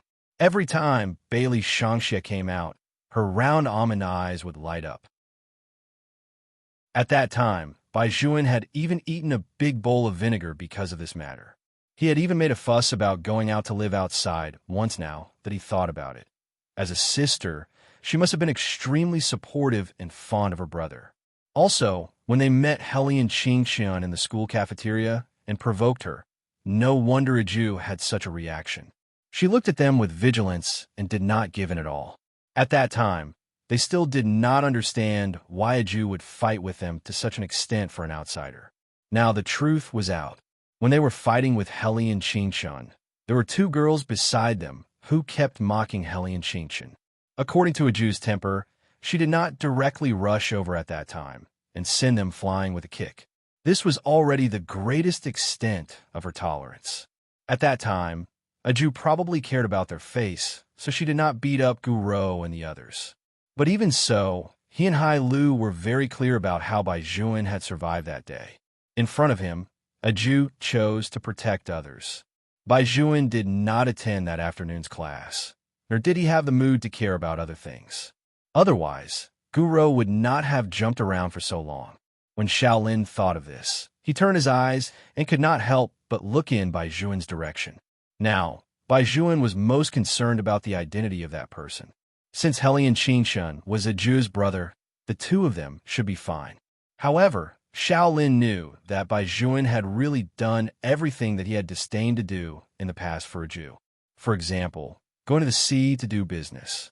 He was the one who opened up the connections, and Bai Juan was in charge of all the operations and commands. They earned a lot and were very good at making investments. After all, the resources were there. Bai Juan had always been like this. Compared to his peers, he was always so practical. All of this was because he wanted to become stronger. The youth had once told him personally that even without the Bai family, he would still give a Jew the best life. But now, not only did a Jew have a family, but her background was also so unbelievable. With Bai Juan's personality, other than being happy, there should be something deeper. Hellion Vivian did not look at the reactions of the others. Her eyes had always been looking at the Gu family. Then, she reached out and touched a Jew's head. Her voice was flat, but it made old Master Gu's expression change immediately. The misunderstanding I was talking about is this misunderstanding. Hellion Vivian chuckled. My daughter is not as poor as Miss Gu thinks. Originally, I didn't want to make such a big fuss. It's just that a 17-year-old girl doesn't enjoy her youth and has to hide so many schemes to deal with someone younger than her. Old Master Gu, does your Gu family really think that there is no one behind my daughter? When Old Master Gu heard this, he looked at the gazes cast at them from all directions and hurriedly explained, this is all a misunderstanding. Xiao definitely has no intention of dealing with a Jew. Chapter 1236. Old Master Gu. Hellion Vivian curled her lips. Do you really think I can't hear anything? Just now, every word your granddaughter said was deliberately misleading others, making everyone think that the problem in this matter was all because of a Jew. I have to say that this move is indeed beautiful. I didn't, Mrs. Hellion, I really didn't. Gu Rou's beautiful eyes were red, as if she was trying her best to suppress her grievance. She said to Hellion Vivian in a low voice, I couldn't think of so many things, so how could I mislead others? If Madam really thinks that I made a Jew suffer, I can apologize. I could do anything you want. After all, I really didn't know that a Jew was your daughter. Those who didn't know the reason saw this scene and thought that Hellion Vivian was using her power to make things difficult for a junior. The one who was making things difficult was a 17-year-old girl.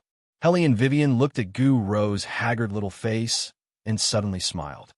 If that's the case, then apologize first. Hearing Hellion Vivian's words, Gu Rou's body trembled, and a trace of uneasiness flashed across her beautiful face. In fact, how could she be willing to apologize? So many people were watching. For her to personally apologize to another person, this was simply a kind of torture for her. However, she had already come to this point. If she didn't say anything, she would only be more embarrassed. Thinking of this, Guro gently bit her red lips and looked at little Aju with red eyes. Aju, Sister Ro doesn't know why things had gotten to this point.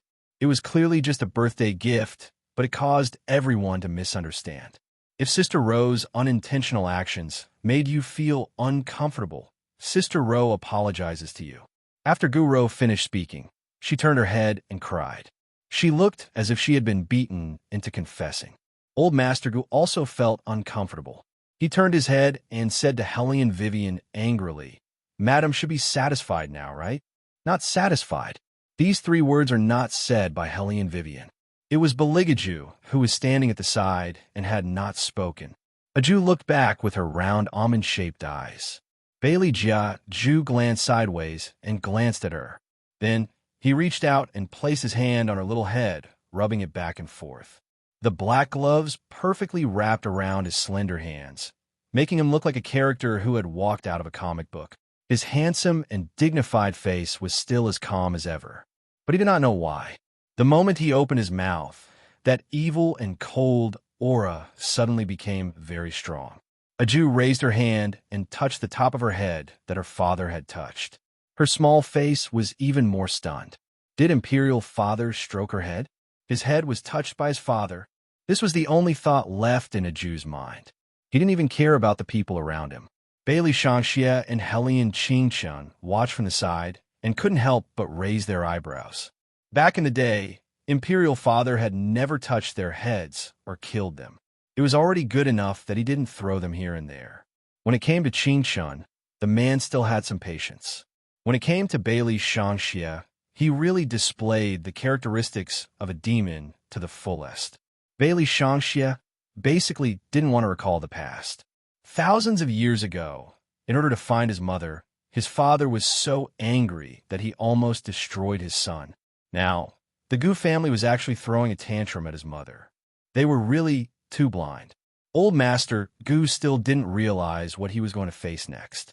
He only felt that the Bailey family was deliberately looking for trouble. His old face became more and more unsightly, and the anger in his voice also became stronger.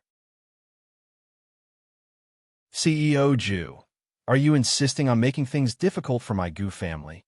Beligaju looked at him, and the corners of his mouth slowly curled up into a cold smile. The apology is not sincere. How is it making things difficult for your Gu family? I've already said that. Is it not sincere? Gu Ro's face turned pale. She looked at the crowd, and tears welled up in her beautiful eyes. She looked very pitiful. She lowered her head and muttered, "It's just a misunderstanding. How else do you want me to apologize? Even the Ju Wei group can't bully people like this." Beligaju didn't say anything. He just curled his lips. That smile was extremely cold. It was so cold that Gu Chung, who had been watching from the side, subconsciously shivered. He kept feeling that something was wrong, but he couldn't tell what was wrong. At this time, Bailey Shangxie laughed viciously. Bully people? As he spoke, he took a step in the direction of Gu Ro. He sneered and said word by word, "If you say so, then I'll also tell you that we are bullying you." You. Gu Ro took a deep breath. Then her eyes turned red. Even her shoulders trembled. She looked extremely weak and pitiful. Old Master Gu patted his granddaughter's back. Then, his face became much more serious. Our Gu family has always been gentle. We never want to be enemies with anyone. The Ju Wei group is a big business. Our Gu family really can't afford to offend them. But CEO Ju, if you keep making things difficult for people like this, our Gu family won't take a step back. As soon as Old Master Gu finished speaking, there was an uproar in the hall. After all, those who came to the Bai family's birthday party were all famous people. These people were different from ordinary businessmen. Most of them had a red background. Some old commanders were born with such justice. Hearing this, the gazes that were cast at the Bailey family gradually became disapproving. Isn't this too overbearing? Can't even apologize? Besides, that girl Gu didn't do anything wrong. Sounds of discussion could be heard one after another. Guro lowered her eyes pitifully. Old Master Gu's face was full of righteousness, as if their Gu family was the most powerful family in the world. At this moment, Hellion Weiwei opened her mouth with an indifferent expression. It seems that if we don't show some concrete evidence, some people won't admit that they're wrong. Sure enough, when discussing matters with the Gu family, we should first discuss the family's upbringing, then discuss who's the one who bullied others. As she spoke, Hellion Vivian raised her finger. With a snap of her fingers, there was a loud bang. The huge television screen in the hall suddenly lit up. L, who was holding a long gun in one hand, and Monkey, who was holding a notebook in his left hand, stood at the connection point of the line source and made an okay gesture to Hellion Vivian. Boss, we can begin. Begin what? Just when everyone was puzzled, a voice suddenly rang out. After a buffer, Guro's figure actually appeared on the screen. In an instant, everyone present looked in the direction of the screen. Chapter 1237. The location on the screen was very familiar to everyone. It was a particularly remote corner of the Bai family's courtyard today. However, the scene on the screen was not from nighttime, but from the afternoon, before the banquet started. There were two men beside Guro. They were both wearing the uniform of receptionists, but they did not look like members of the Bai family. Instead, they looked like members of the Gu family. Although the video was not very clear and there was a rustling sound in the voice, one could still vaguely hear Guro saying something to the two men. When this scene appeared, the tears in Guro's eyes froze. She even forgot that she was still pretending to be pitiful. She was so anxious that she wanted to rush towards the power cord.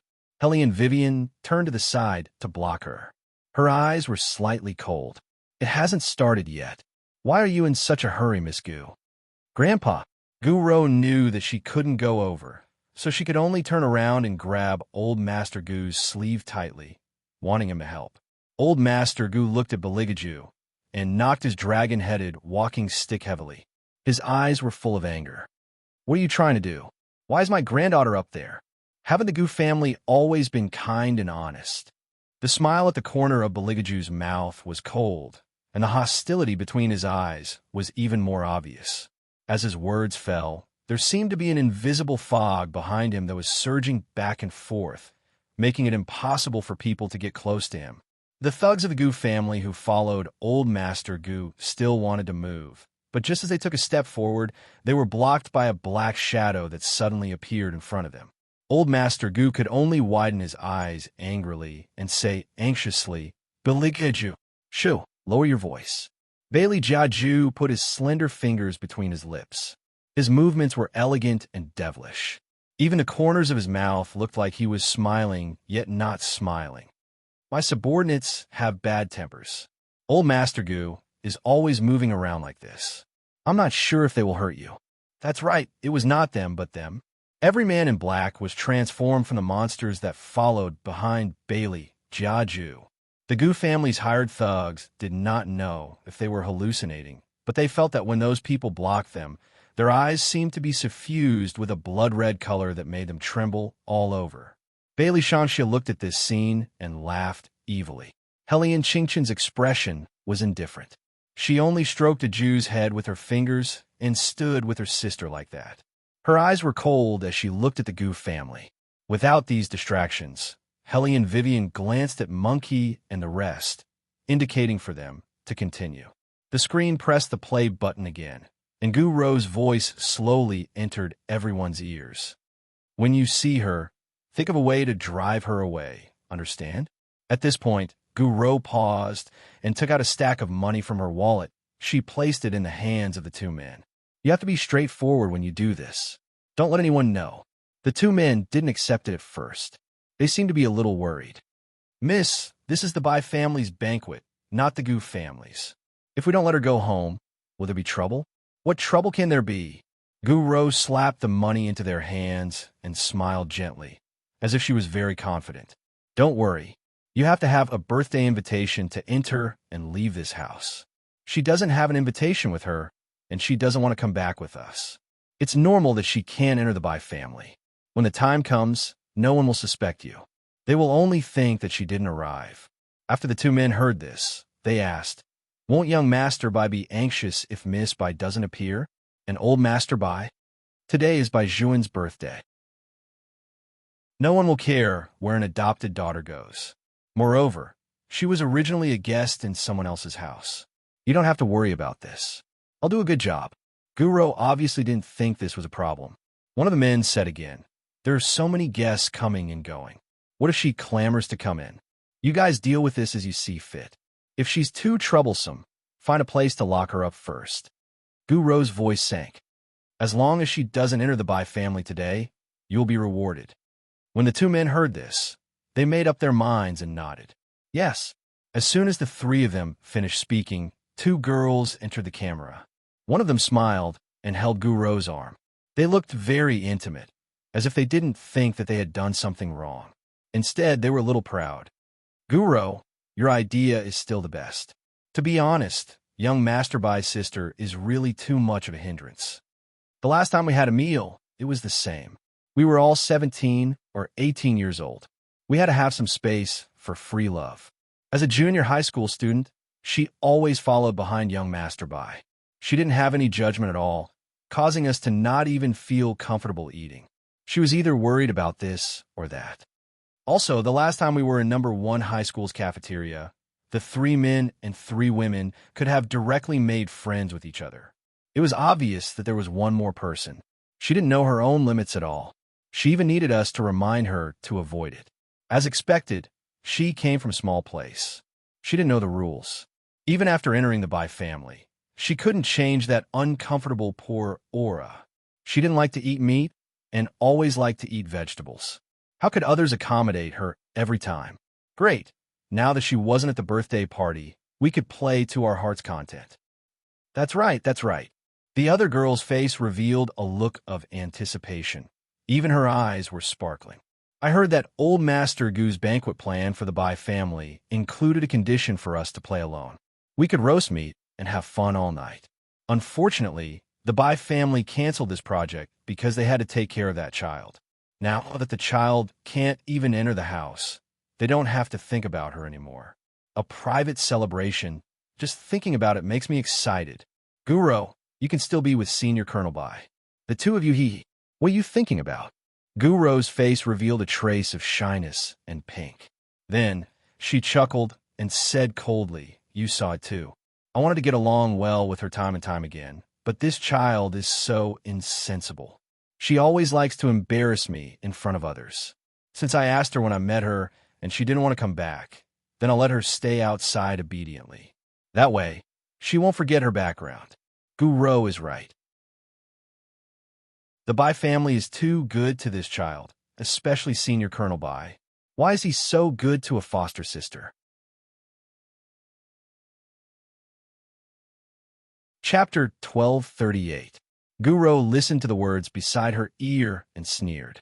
Then, she continued, "Bai Juan is good. After today, you will stop treating her. She didn't even attend her brother's birthday party on time, and she even made so many people waste time waiting for her. How long do you think the Bai family will tolerate such an insensible child?" "So you're thinking." The girls understood and laughed. "This is good too. In the future, Bai Juan won't take her seriously.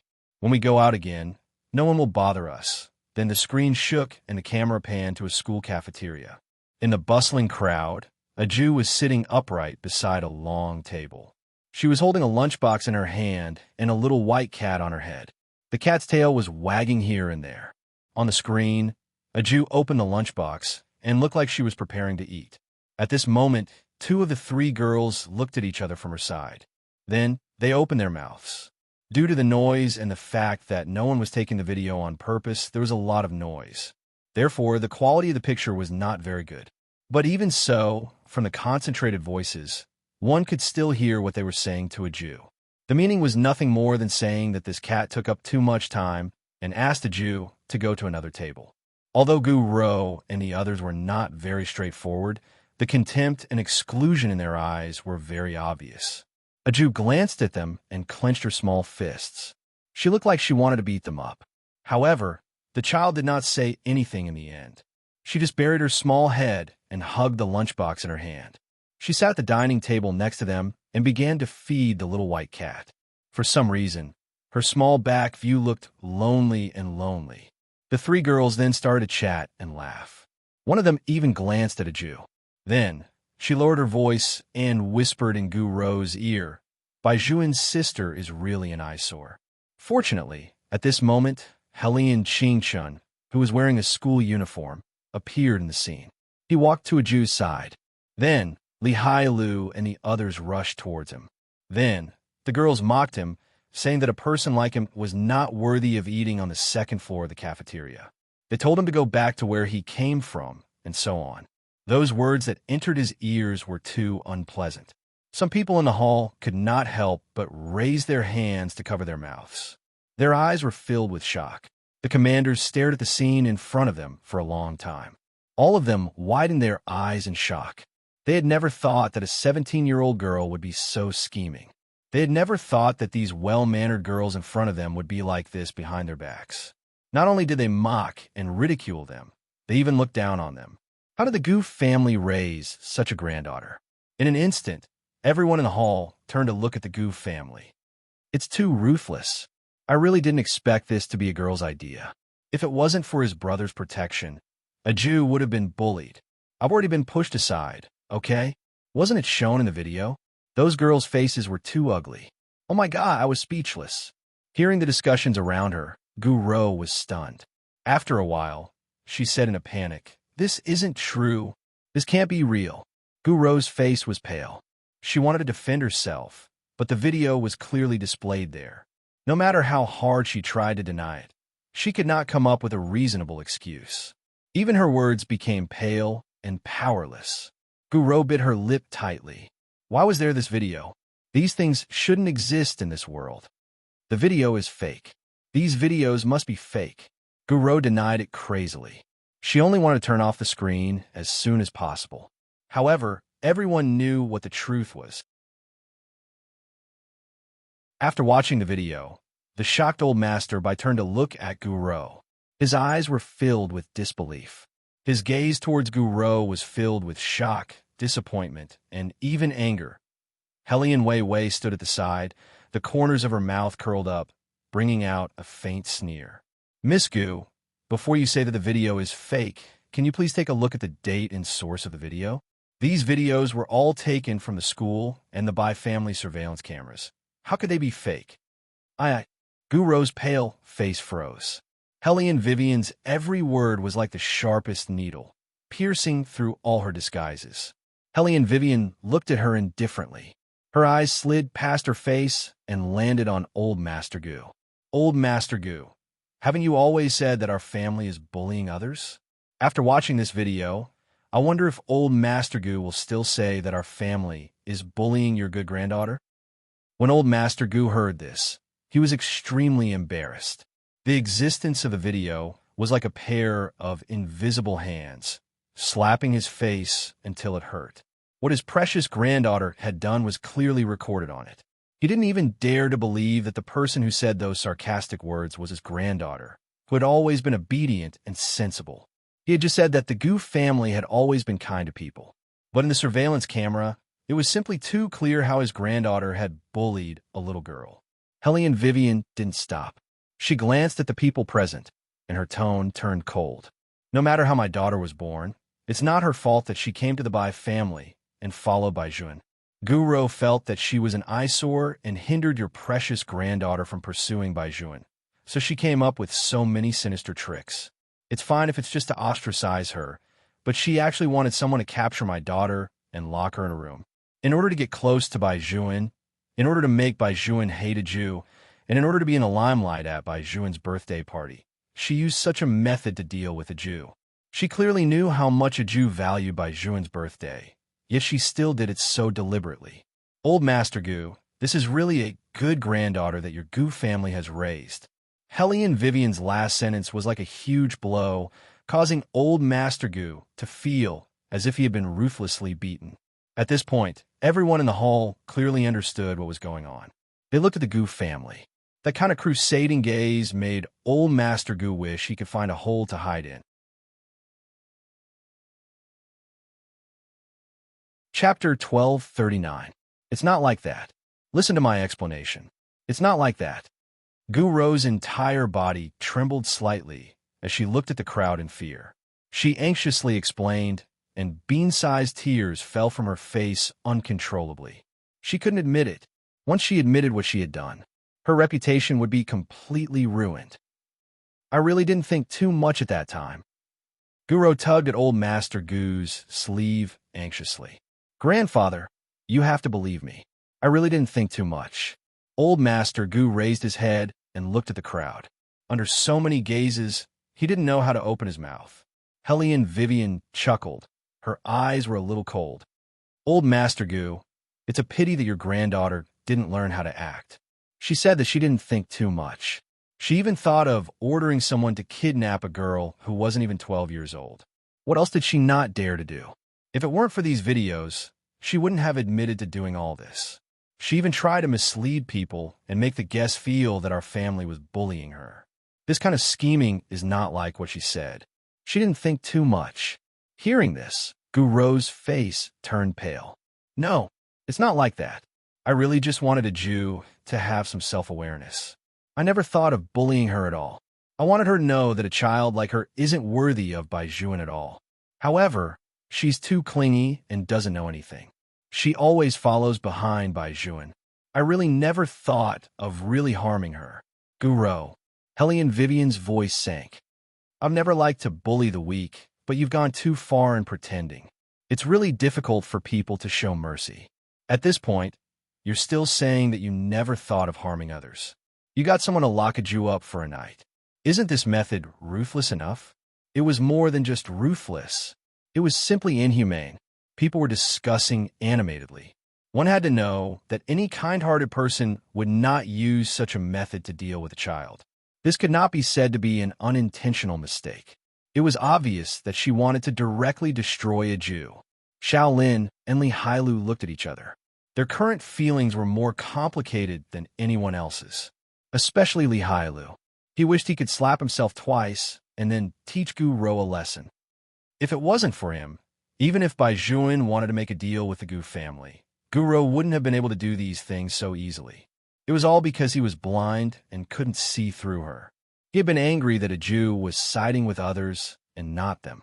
But he never realized what had happened that day. And what the two girls said, he really couldn't believe that they were like this. Baijuan was worried that one of them was his girlfriend. So when he got angry that day, he left some leeway. It's my fault. Li Hailu blamed himself so much that his eyes were red. He clenched his fists tightly. If it wasn't for me, Gu Ro wouldn't have had the chance to come into contact with a Jew. Shaolin narrowed his eyes and said, Hailu, now is not the time to talk about this. Since you and I are the ones who caused this, then we have to do our part to get rid of these people. We'll deal with whoever bullies a Jew directly. After Shaolin's reminder, Li Hailu looked fiercely in the direction of Gu Ro and the two girls. His voice was cold. I won't let you have an easy time. The two girls' fingers trembled. The way they wanted to escape was blocked by the invisible man in black. They had never thought that such a video would exist. Why were all their words being recorded on the camera? What should they do? What should they do now? They were definitely dead. Offending Shaolin and Li Hailu meant that they would no longer be able to establish themselves in the circle. They could almost imagine how miserable their lives would be in the future. Even if they were from second high school, putting aside the power of the Li and Xiao families, just the influence of these two people in the hearts of the girls would make them suffer. Moreover, when they did these things and said these words, they never thought that the child would be the little princess of the Jiwei group. How are they going to live in the future? When the two girls thought of this, they did not care anymore. They tried their best to explain and expose Gu Ro. It's not our fault. It's Gu Ro. She was the daughter of the Gu family, so we could only go along with what she said. If we didn't do what she asked us to do, someone would ostracize us the next day at school. Previously, there was a girl who went against her wishes. Now, no one in the school is sitting with her for dinner. Everyone in the class treats her like a monster. Hailu, you have to believe us. We only care so much about Gu Ro's opinion because we don't want to become like that. We will do whatever she says. Moreover, She once vaguely mentioned that it would be great if Baijuan didn't have this troublesome sister by his side. She would be able to be with Baijuan all the time, and it would be easier for her to pursue Baijuan. What nonsense are you talking about? After hearing these words, Guro couldn't help but shout. She rushed in front of the two girls and slapped the face of the girl who spoke. Her eyes were red. I've been so good to you, and you dare to treat me like this. The girl burst into tears immediately. She reached out to cover her face and shouted, Anyway, I've already offended everyone. I don't care if I offend you or not. If you weren't the daughter of the Gu family, how many people do you think will accompany you? You. Guro reached out and pounced on the girl again. No one cared about them. The two of them instantly pulled each other into a ball. Their hair was tugging at each other's hair. There was no sign of their usual gentleness. Instead, it was like a dog-eat-dog situation. Even old Master Gu's eyes were filled with shock when he saw this scene, let alone the others. The people at the scene no longer spoke up for Guro. Instead, the disgust in their eyes was so obvious. Gu Chung stood at the side and clenched his hands tightly. After the video was released, he knew that the Gu family was finished this time. When he found out, he thought that even if his cousin liked Baijuan and did some tricks, she wouldn't have such a bottom line. However, after seeing those scenes, even he felt an indescribable anger in his chest. He knew very well what kind of person the little being was. His cousin actually used such a method to deal with her. Moreover, she was just a child. Chapter 1240. The tearing sounds in the hall grew louder and louder. Seeing this scene, Aju's big round eyes turned around. Her small face was very serious as she said to Helian Qingshan, who was standing beside her, Second brother, watching them hurt each other like this is even better than me beating them up myself. Helian Qingshan tilted her head and smiled. She lowered her voice and said, This is all Father's idea. I have to learn from him in the future. Aju nodded her head as she spoke. The kitten on her head shook its tail with her movements. Of course, old Master Gu would not allow his granddaughter to continue to embarrass herself like this. With a stiff expression, he instructed the people beside him, What are you waiting for? Hurry up and pull Miss away. The Gu family's thugs did want to pull her away, but they were still being stared at by the men in black.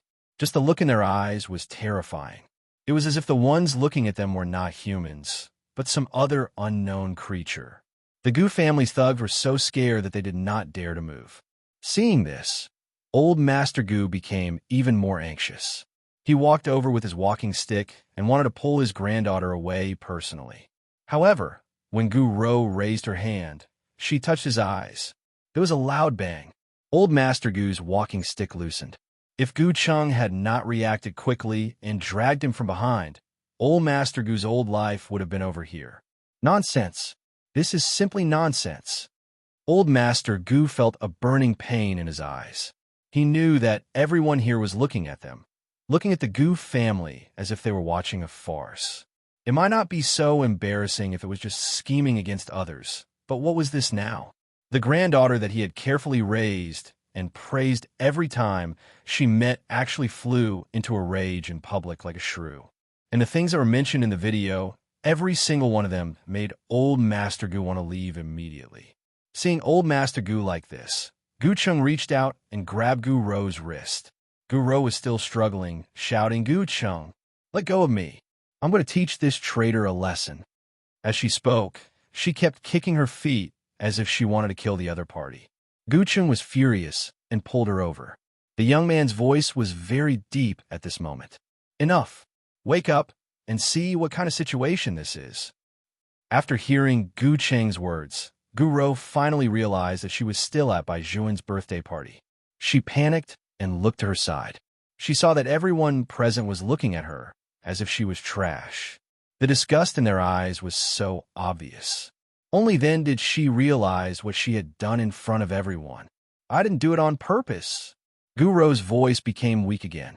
Her beautiful black hair had also become messy. Her exquisite makeup had also changed because of the scuffle just now. The lip gloss that she had applied was also all smudged. Originally, girls relied on 70% of their appearance. Now, Gu Ro's temperament was completely gone. How could she still look like a rich daughter? Therefore, no matter how pitiful she pretended to be, it looked like she was putting on an act. Gu Ro herself did not realize it. She pointed her finger at the girl who had been torn apart by her. It's all her fault.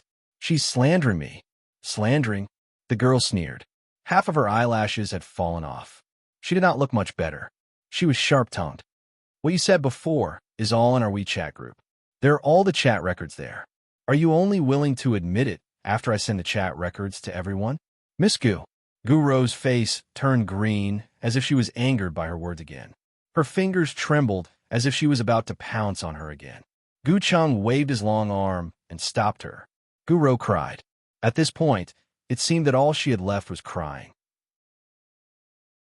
Helian Weiwei's gaze was indifferent as she watched this scene unfold.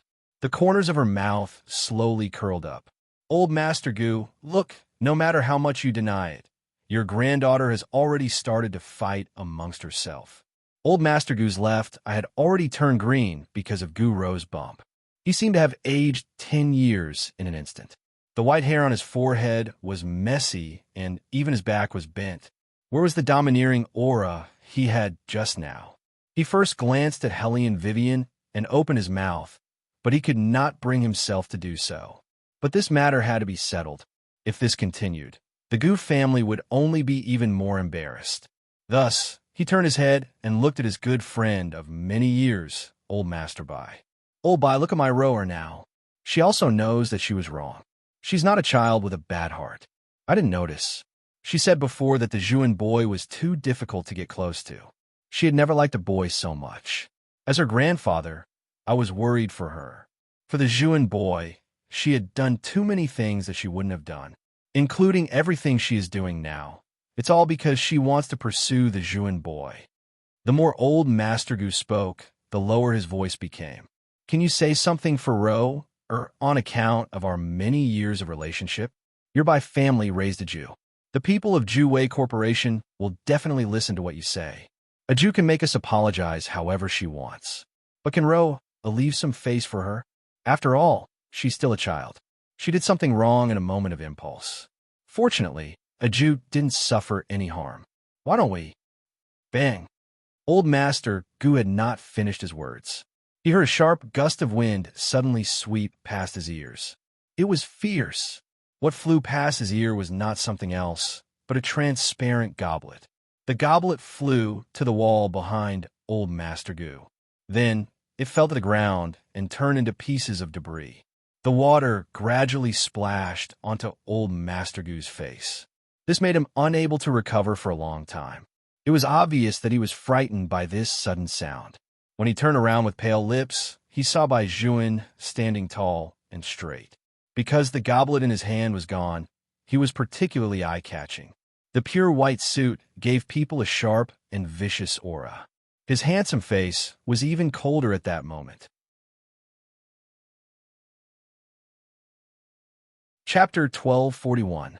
Bai Zhuan? Gu Ro's red and haggard eyes slowly widened. She did not expect Bai Zhuan to actually attack her grandfather. Old Master Gu's face was also filled with shock and disbelief. However, Bai Zhuan only stared at him. He was like a poisonous giant snake that was spitting its tongue at him. The surrounding wind kept pouring in from the half-open window and blowing on Bai Zhuan's face. No one knew how much pain his heart felt when he heard those words and saw those videos. His chest felt as if it had been pierced by a blade. It was so painful that almost all his internal organs were cold. His throat felt as if there was a ball of fire burning. Bai Zhuan knew that this time, his pain had nothing to do with the cold. His heart ached.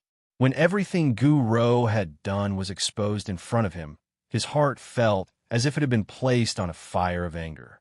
Inch by inch, he had nowhere to put it. Bai Zhuan had never thought that the child he had carefully protected for so many years would one day be bullied like this. Moreover, the reason why those people dealt with her and mocked her was all because of him. When these people were talking, he was clearly in the cafeteria, but he did not notice anything. What was he doing at that time? He was actually afraid that a Jew would like someone else and want to leave him after knowing his thoughts. So he tried his best to restrain his feelings and told himself to stay away from her. From there, he showed an unprecedented indifference, so much so that a Jew was actually ostracized when she was less than 2 meters away from him.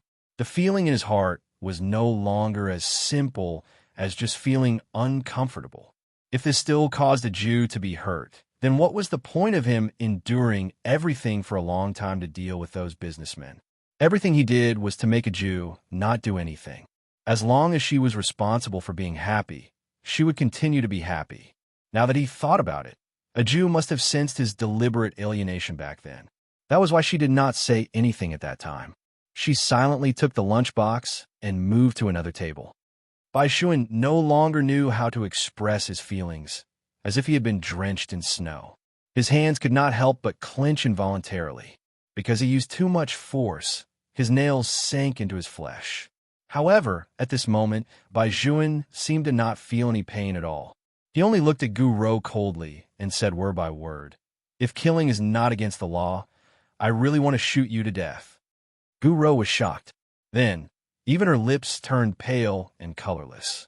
She had thought about the consequences if Bai Xuan found out what she had done, but none of them were things that Bai Xuan would disregard the friendship between the two families and completely fall out with her like this.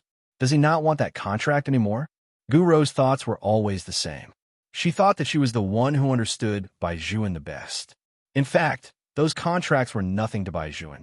If there was no a Jew, if it wasn't for a Jew, Bai Xuan would not be so modest to the Gu family. "Bai Xuan, what are you doing?" Old Master Gu stood in front of his granddaughter. Even a judge has to give people a chance to turn over a new leaf. "Bai Xuan, you should know who Roer became like this for." Bai Xuan raised his eyes. "I've never said that I had a good impression of her. When she came to me, I had already rejected her very clearly. But your Gu family actually thinks that it's okay to bully a Jew like this? You even want to use the Bai family's kindness to pressure others? What do you mean that a Jew was not hurt anyway? I'm not even willing to let her touch a single needle. What did your Gu family do? Sow discord. Ostracize. You even want a Jew to not be able to enter the house. You want me to save face for your granddaughter. Then who will save face for our Jew?" At this point, Bai Xuan's eyes darkened bit by bit. "Grandpa Gu, I'm calling you Grandpa Gu now because of my grandfather. You don't have to think about using my grandfather to avoid the punishment you deserve." From the moment the matter was exposed until now, Gu Rou first pretended to be pitiful and denied what she had done. She said that it was the Jew Wei group who was bullying her because of their big business. When the video came out later, she said that she had never thought of framing a Jew. Did she really want someone to upload the chat record so that they would learn what it meant to obediently admit their mistakes? Since you don't even have the right attitude to apologize, then don't blame our Bai family for not taking into account our old friendship. I know very well what the Gu family did when they were doing business. Perhaps those things are nothing overseas, but this is China. Grandpa Gu, I'll definitely make your Gu family lose everything. Bai Xuan, you can't do this. Gu Rou cried even harder. You can't do this to me. You can't do this to the Gu family. Bai Xuan sneered. That youthful and handsome face was no longer as indifferent as before. Instead, for the first time, there was a terrifying anger. Why can't I do this to your Gu family? I've already warned you to stop. I didn't expect you to be even more heartless than I thought. I like you, I like you. Gu Rou looked at Bai Xuan with her beautiful eyes. She cried so pitifully, as if she wanted Bai Xuan to feel a little compassion. How can you be so ruthless to someone who likes you? Bai Xuan looked down at her and said solemnly, because you were ruthless to the person I like first. Gu Rou suddenly paused, and even her voice was completely blocked by Bai Xuan's words. His words were like the second bomb of tonight's birthday banquet. They were thrown into the spacious hall, triggering countless chain reactions. Everyone was stunned, as if they couldn't believe what they had heard. They all looked at each other in dismay. The person that Bai Xuan said that he liked was his sister, a Jew. Even Hellion Vivian raised her eyebrows in surprise. Bailey Shangxia, on the other hand, narrowed his pair of sinister and beautiful eyes. His voice was extremely cold as he said, "He better not mean what I think he meant just now. If it was, he would break his legs and throw him into the demon world to feed the demons. A Jew was their family, okay? Well, like, destroy. Hellion Qingshun didn't need to think to know what her brother was thinking. She could only raise her head and look at the ceiling. She thought to herself that what he said was exactly what she thought. Bailey Shangxie immediately turned his head and exchanged a tacit look with his father. Beligaju gave him an indifferent look. Bailey Shangxie's thin lips curled up evilly. Then he moved his wrists left and right, as if he was ready to beat someone up with actual combat. Chapter 1242. Hellion Vivian looked at the father and son on her side and helplessly held her forehead with her fingers. Only at this time would the two of them have a tacit understanding. Usually, they did not see eye to eye with each other, but when it was not time to form a group, they started to form a group. But that child said she liked him. Hellion Vivian's eyes landed on Baizhun. She suddenly remembered the email her daughter had sent her before. Although the words used in the email were vague, there was indeed a hint of love in the words. She even asked Buddha to explain it to her. Her Jew was still too naive. Didn't she know that Buddha had never cared about such things? Now it seemed that her Jew was not in a one-sided love.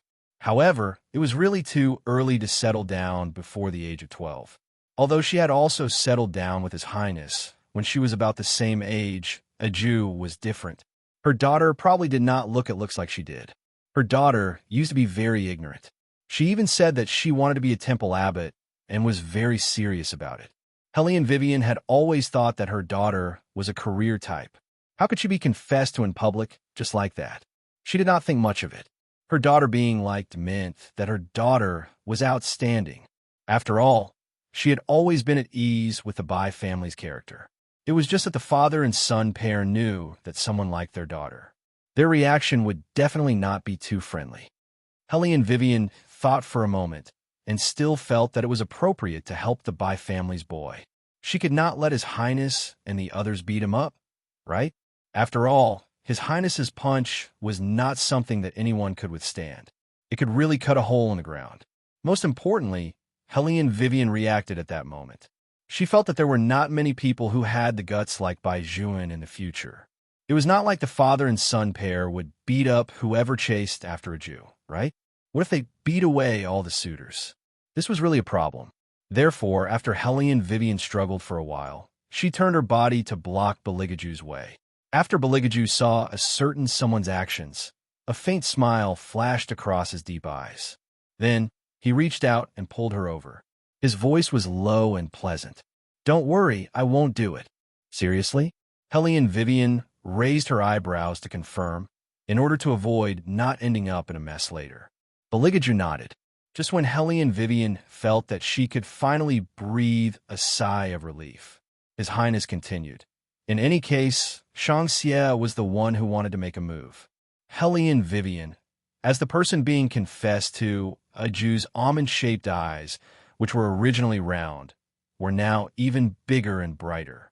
She stood there in a daze, as if she could not believe what she had heard. The two strands of hair on her head were still standing up, and her small face was exquisite and beautiful. She blinked her eyes again and again. So, the person that little brother liked was not Gu Rou, but her? Li Heilu's eyes widened because of this sudden news. He was in a daze. He was really not online at all. Master Bai said that he likes a Jew. I really admire your EQ. I can't believe you were able to figure it out, Xiao Lin said lightly. Li Heilu was very proud. That's because I'm very smart, okay? Xiao Lin. Smart? Hee hee. However, Bai Xuan finally could not hold it in anymore. His family had already found him. If he did not confess, a Jew would leave, right? Old Master Gu was also shocked. His gaze followed a Jew's direction and swept across her fair wrist.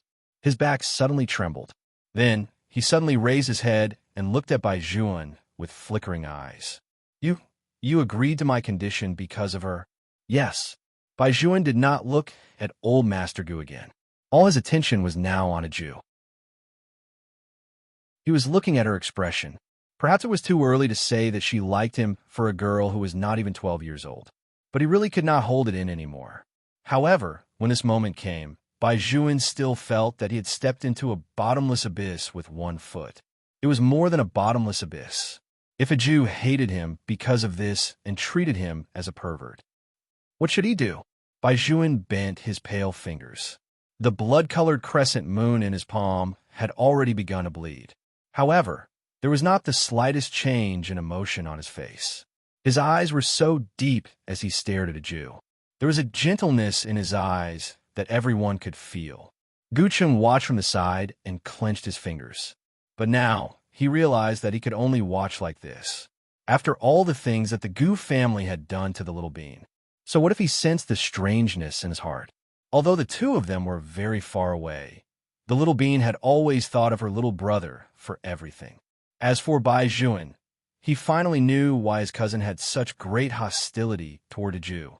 Bai Juan never hid the way he looked at a Jew. It was an expression that was so gentle that the corners of his mouth would smile. Everyone knew what that was. He used to think that it was because his brother doted on his sister too much.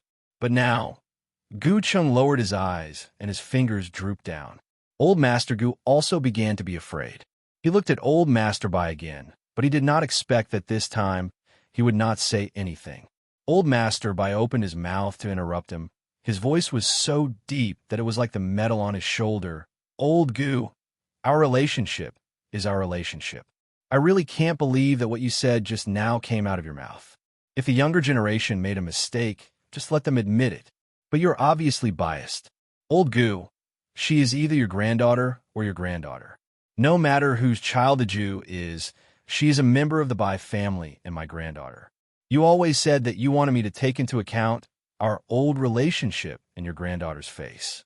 Our Jew doesn't like to eat meat. These few days, the food at home has been turned into meat dishes because of you. The child hasn't said a single word. She has always been sensible. After coming to the Bai family, she is like the happy fruit of the Bai family. Bai Juan had lost his parents since he was young and could not get close to anyone. With her around, the Bai family gradually became like a family. Only then did my grandson change. If you want me to plead for you, then who will plead for the injustice of my granddaughter? When Old Master Gu heard this, his face turned completely pale. If even Bai Huai did not help him, then Bai Juan would really have no scruples when he acted. The business information of the Gu family that he mentioned would be dug out by him. In other words, other than the Zhu Wei group, even the Bai family had openly become enemies with them. Then the Gu family. Will they still have a way out?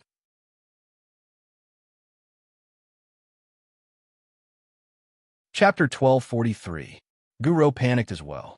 Her fingers tugged at Old Master Bai's sleeve. Grandfather Bai, you can't not help us. Don't you also think that I'm very filial to you? Our Gu family and the Bai family have had a relationship for so many years. How can we ruin it like this? Grandfather Bai, it's obvious that a person like you has a motive for being filial. Bai Huai's gaze was as straight as his identity. Wei Wei is right. I really can't treat you like a child anymore. At this point, you still want to use your relationship to pressure me? Just take it that I, Bai Huai, don't care about our old friendship. I want to avenge my granddaughter. From the beginning to the end, Old Master Bai did not come to denounce the Gu family, because a Jew was the little princess of the Zhu Wei group. In the old man's heart, the matter was very simple. The video was so clear. He just wanted to seek justice for the child raised by the Bai family. Adjutant Zhang, what are you still standing there for? Throw out all these people who affect the birthday party. Old Master Bai had always been a swift and decisive person. Now that he saw Gu Rou being so clingy, he directly gave an order to the person beside him. I, Bai Huai, am not afraid of others saying that I'm bullying others. Everyone is looking at the truth.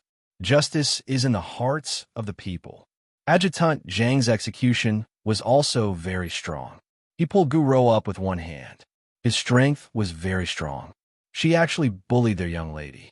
Did she really think that she was the young madam of the Bai family? She was in charge of everything there. Adjutant Zhang had tolerated Gu Rou for a long time. This time, he finally exploded. Not only Gu Rou, but even Gu Cheng, Old Master Gu, and the two girls were all uncivilly invited out of the Bai family's birthday party. As for how they would deal with the Gu family in the future, they would not let them have an easy time. Just in front of them, the two girls who were bragging to their classmates about how luxurious and fun the Bai family's banquet was were completely listless. What was even more dumbfounded was that no one knew who was so mean as to call the students of number 1 high school and number 2 high school to watch outside the military compound. Of course, it was not easy to gather so many people in such a short period of time and at night. Every single one of those students seemed to be members of Bailey Shanshia's support team. There were already people who knew Gu Rou and the others. Now that they saw the two girls being chased out in such a sorry state, they were stunned for a moment before they all burst into laughter. These two people were so arrogant in class at that time. They wanted to suppress everyone they met. As for Gu Rou, they did not take them seriously at all. When they received the invitation to the Bai family's banquet, they even deliberately made a circle around each class, afraid that others would not know their relationship with the school hunk Bai. Now he was chased out. There was really no news that could make people happier than this news. The two girls also realized how embarrassing their current situation was. One after another, they covered their faces and screamed while rubbing against the wall to get off the bus. However, they knew very well that this was only the beginning. The Gu family was even more humiliated. Whether it was the business world or the political and military world, everyone knew what Gu Rou had done on this day. The business world would never work with the Gu family again, regardless of whether they were after profits or not. They could not afford to offend the Zhu Wei group. After all, once a certain highness made a move, it was the rhythm of completely bankrupting a certain company. As for the political and military world, everyone had been chased out by the Bai family. The situation could not be any clearer. The scene of the military compound was also synchronized to the screen. Only then did the guests present know what Gu Rou and the other children were really like in the eyes of their classmates in school. They could not help but sigh again. However, Helly and Vivian looked at those girls and raised an eyebrow at her son. "Did you call them here?" "No, I never use my fans." Bailey Shanxia paused for a moment. His eyes flashed. "It's father. No wonder the manager contacted him. So it was to release the news of me. How shameless, too shameless." Indeed, Helly and Vivian laughed, but the shamelessness was wonderful. Could it be that someone had been planning to deal with the Gu family at the birthday banquet since a long time ago? That was why he had been so calm and collected the entire time. After all, he was the one who told her that the purple jade Buddha head was in the Bai family. Then why didn't a certain highness take it at that time? Even if he couldn't touch it, he could have asked any mortal to help, right? Thinking of this, Helly and Vivian felt that everything was planned. So Helly and Vivian couldn't help but ask in a low voice, "Hey, have you been planning to deal with the Gu family since the beginning?" Unexpectedly, Beligaju only turned his face and glanced at her indifferently. He put one hand in his trouser pocket and raised his eyebrows. "Do I need to plan to deal with them?" "Helly and Vivian, don't be like this. No matter what, the Gu family is a listed multinational company worth hundreds of millions. If others heard such a disdainful tone, they would definitely have the urge to beat up a certain highness. However, without a plan, he could torture people until they were skinned, as expected of someone who had fully displayed the essence of a demon. Some people, compared to losing their lives, what they care more about was their reputation. This time, the Gu family would probably suffer a fate worse than death. However, at this time, people no longer cared about what would happen to the Gu family in the future. All their attention was on the two children, Bai Juan and Aju. Although Aju was still Bai Juan's sister in name, Bai Juan was also Aju's adopter. But in reality, the two of them were not related by blood. Then, it would not be too unacceptable for Bai Juan to like Aju. However, Bailey Shansha knew very well how to obstruct feelings, especially his own sister. He took a step forward. The pure black diamond earring on his left ear flickered with an evil luster as he walked. His silver hair was messy, and there were many black ropes wrapped around his wrists. His entire person gave off the feeling of a blood-sucking noble. He walked in front of Bai Juan and stood still. Then, he curled his lips into a smile. His voice sounded very bewitching and pleasant. No wonder his records were sold again and again. Baizhuan, right? Our family is here this time not only to thank and celebrate your birthday, but also to talk about something that my brother just said. We're going to take a Jew home. Chapter 1244. Hearing this, Baizhuan's black pupils suddenly shook. Even his slender figure seemed to have been stimulated by something. He paused heavily and looked at Bailey Shangxie in disbelief. Bailey Shangxie still had a smile on the corner of his mouth, which seemed to have a hint of evil charm. Li Hailu and Xiao Lin could not believe what they had heard. Their faces were filled with shock as they looked at each other. They thought to themselves that they were in trouble this time. If a Jew was taken away just like that, what about Master Bai? He would definitely go crazy. Both of them knew that to Baizhuan, a Jew was equivalent to a child that he had raised since she was young. Although Li Hailu did not know that Baizhuan liked a Jew before, he also knew how many things Baizhuan had planned for a Jew. This included where a Jew would go to school next. It was best to find a place that was closer to the army. Even if Baizhuan joined the army, he could still apply for leave to look after a Jew. Also, a Jew wanted to be the abbot of a temple in the future.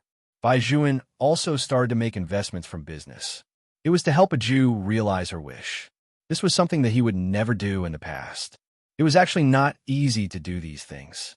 It was only Baizhuan who did not have any personal entertainment. He put all his thoughts and future plans on a Jew.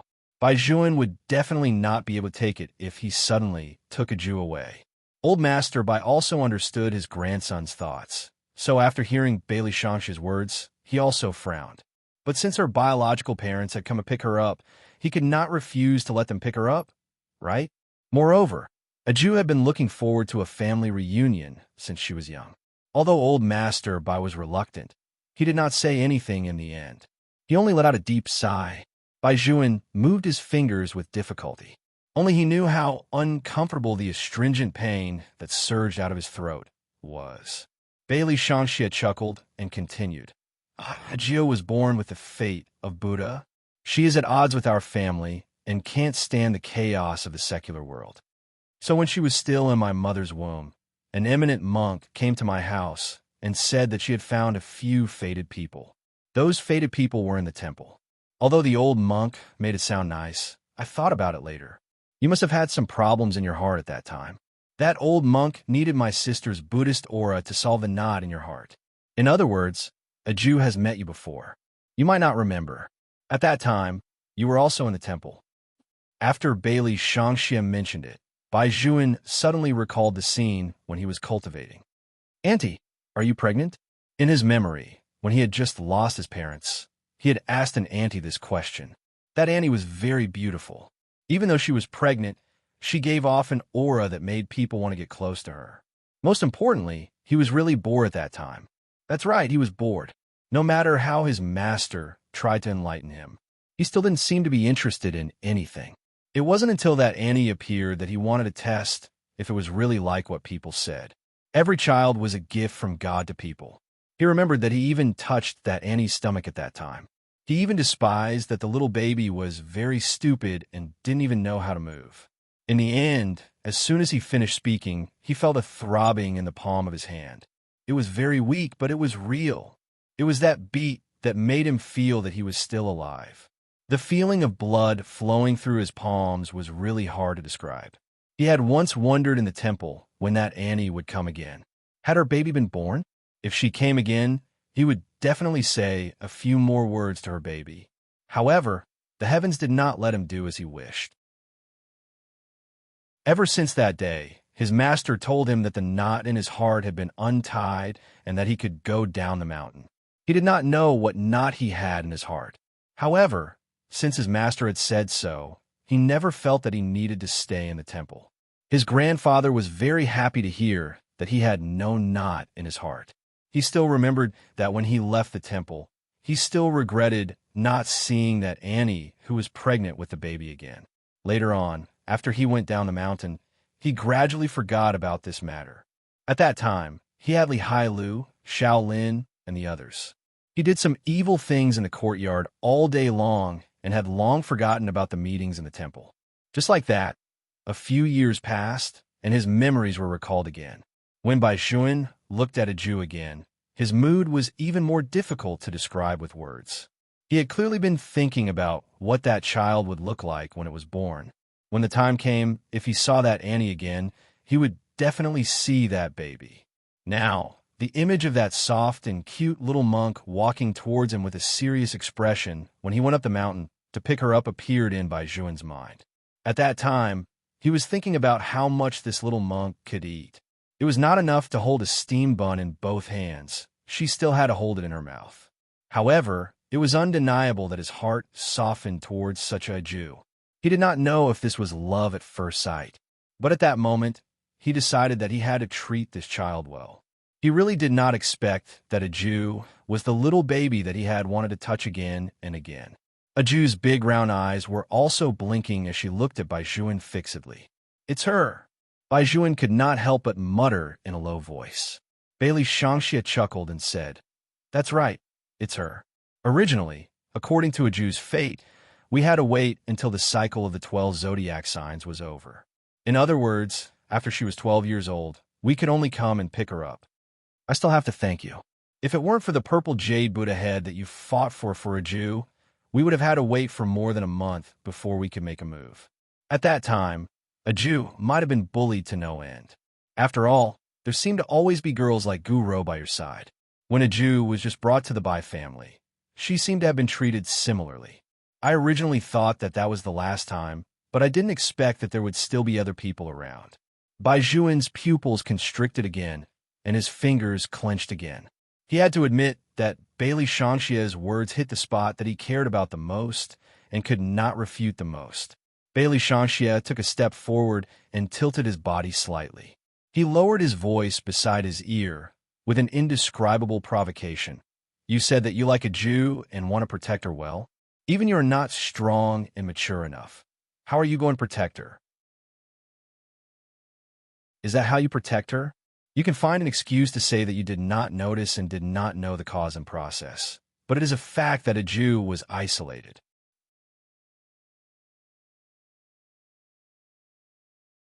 Chapter 1245. When Bai Xuan heard this, his fingers tightened even more. He turned to the side and looked at Bailey Shangxia with his cold eyes. His voice was deep. It won't happen again in the future. He was so calm and firm like a young man. He was actually able to resist the demonic aura emitted by Bailey Shangxia's body. This made Bailey Shangxia raise his eyebrows in surprise. His black eyes gradually turned into an evil amber color. No wonder a Jew was immune to all evil when she followed him. He was probably the only one in the world who had such a righteous aura. If he had not crossed the border of life and death, he would not have formed such an aura. In addition to Bai Xuan's background and his upbringing since he was young, he had become who he was now. Bailey Shangxia ignored his words. It was as if he was going to hand over his sister. He stood up straight and smiled politely. It was impossible to tell that he had just provoked Bai Xuan when he turned to the side. "All these years, I'm really grateful to the Bai family for raising a Jew." As he spoke, he looked at old Master Bai again. "Especially thank you, Grandpa Bai. I often heard my mother say that Grandpa Bai is a forthright and narrow-minded person. He has the demeanor of an ancient general. Now that I've seen him, it's true." Others did not understand what a nod in the heart was, but old Master Bai understood it very well. Back then, he had spent a lot of effort, but he still could not pull Bai Xuan back from that accident. He had seen a psychiatrist and an old friend. In the end, he could only hand it over to the eminent monk. The eminent monk had once told him that his grandson had a very deep heart and wanted to wait for the true Buddha. However, at that time, the eminent monk had also said that the true Buddha could not wait, and it also depended on luck. He was not sure if there would be a day when he could wait. When old Master Bai decided to send Bai Xuan to the temple, he was also in the mood to give a try. No one could understand how much an old man owed this child. As a soldier, he should indeed sacrifice to protect the majority of people. But what about the child who stayed behind? At that time, any concern for Bai Xuan was a replay of the harm. On the day of the funeral, old Master Bai saw his grandson's finger being cut, but he did not feel any pain. This old general who had guarded the country for many years cried. Even if there was only the slightest possibility, he had to try. Now that he heard Bailey Shangxia say that a Jew was the person who had solved the knot in Bai Xuan's heart, one could imagine how old Master Bai felt. 9. When old Master Bai spoke, his voice was a little hoarse. You are indeed the blessing that your little brother has accumulated in this lifetime. Our Bai family's little happy fruit. After hearing this, a Jew walked over with a little white cat in her hand. With a serious expression on her face, she said, "It's my fortune to be able to enter the Bai family." A Jew is right. Hellion Vivian chuckled and put her hand on her daughter's head. Bai Zhuan's righteousness has protected a Jew for 8 years. Chief Bai also treats a Jew as his own daughter. We will always remember this kindness. At this point, she glanced at Bailey Shangxia. Bailey Shangxia, this superstar devil, only listened to 3 people in this world: his mother, his younger brother, and his younger sister. Now that Hellion Vivian had spoken, he naturally put away the demonic energy on his body and stood beside Hellion Qingxian for the time being. Bai Zhuan's eyes looked at the approaching Jew. Old Master Bai naturally knew his grandson's mood. He patted Bai Zhuan's shoulder and comforted him. It's good that a Jew was taken away. You will go to the army as soon as summer arrives. When that time comes, I will also return to the border. Who will take care of a Jew? Hellion Vivian also looked over. Bai Zhuan, you are still too young. There are too many uncertain factors around you. I have always been sure of what I want. Bai Zhuan couldn't help but interrupt Hellion Vivian. For the first time, this youth revealed a yearning look. Hellion Vivian chuckled and said, "Yes, but when we are young, we always have a lot of scruples." Bai Zhuan, you have something to do. Today is your 18th birthday. After you turn 18, you will be an adult. I have always admired the Bai family's way of protecting the country. I believe that this kind of magnanimous and awe-inspiring blood also flows in your body. When you are mature enough to resist everyone, wouldn't it be better to talk about love? Or could it be that you can't wait until then? Can't you control yourself? This was a provocation. Although Bai Zhuan was very clear, he was even more clear that every word Hellion Vivian said was right. I can control myself. Bai Zhuan looked straight at Hellion Vivian, neither servile nor overbearing. Hellion Vivian smiled. Very good. After the birthday party is over, I will pick a Jew up first. We will meet again when you grow up. Bai Zhuan clenched his hands tightly and finally let go. His voice was slow, but as clear as ink. Okay. In the past, when he was studying, Haruki Murakami had said, "You have to be a calm adult. You are not allowed to be emotional, not allowed to secretly miss, not allowed to look back and live your own life. You have to be obedient. Not all fish will live in the same sea." Growing up meant that he had to think more. Even though he was in great pain this time, he agreed willingly. So many things were being told to him. He was not strong enough. The strong ones were the Bai family, not him. That was why he had to be careful before doing anything. The Gu family was the best example. He did not want his girl to get hurt again. If all of this could only be done with power, then he would work hard to do it. Thinking of this, Bai Zhuan raised his head and answered, "Okay." Everyone listened at the side and laughed. Seeing the two families like this, they were naturally in a good mood. Are they going to have a child betrothal? Bai Zhuan, this kid, still fell into the hands of someone else in the end. Sigh. These two children are really a good match, especially a Jew. She makes people happy just by looking at her. Little silly girl. A Jew is still young. It might not be in the future. Just as people said, there were too many uncertainties in the future. Even now, Bai Zhuan knew very well that a Jew might not even know what she liked. In the few years that they were separated, she would definitely meet many, many people. If there was someone who treated her better than him, what should he do, even if there was this kind of panic? However, Bai Zhuan did not change his answer. He had to be able to protect her in the future, even if this process was very long. He was also willing. The atmosphere at the scene became lively again. Everyone raised their wine glasses and joked with old Master Bai. Although Bailey Shangxia, as her brother, did not say anything, he began to plan in his heart how to destroy the reunion between a Jew and Bai Zhuan when the time came. Hellion Qingshun really understood her brother the best. She reached out and pulled him over by the back of his collar. She also wanted to give Aju some space to say goodbye. Chapter 1246. Bailey Shangxia listened to his younger brother. Moreover, he had not seen Hellion Qingshun for so many days, so he was extremely obedient. As a brother Khan, he knew very well when to do what. Of course, the only way for Bailey Shangxia to treat his younger brother well was to give him diamonds. I dug out 2 pieces from the demon world and 1 from Portugal. Which one do you like? Hellion Qingshun took it and looked at it on her fingertips. Not bad. Where's the one for Aju? Bailey Shangxia took out a large handful of mermaid tears from his pocket. Each of them was priceless. I brought father to the other side. Many mermaids were scared to tears by him. I picked up a lot along the way. Hellion Qingshun thought to herself, father still has this effect now. Although Aju did not know what her 2 brothers were talking about, it sounded like they wanted to give her something. Only then did she suddenly remember something and ran in front of Baijuan. When Baijuan saw her actions, he paused for a moment. He did not expect her to grab his hand. Little brother, I have a birthday present for you. I tied it outside the door. I was afraid that it would bite people randomly, so I suppressed it with force. As Aju spoke, she pulled Baijuan out. She panted like a little tiger that had not grown up yet. Even though she already had the appearance of a young girl, she was still a child.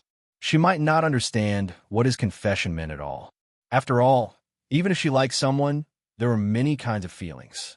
Baijuan held her wrist and tightened his grip slightly.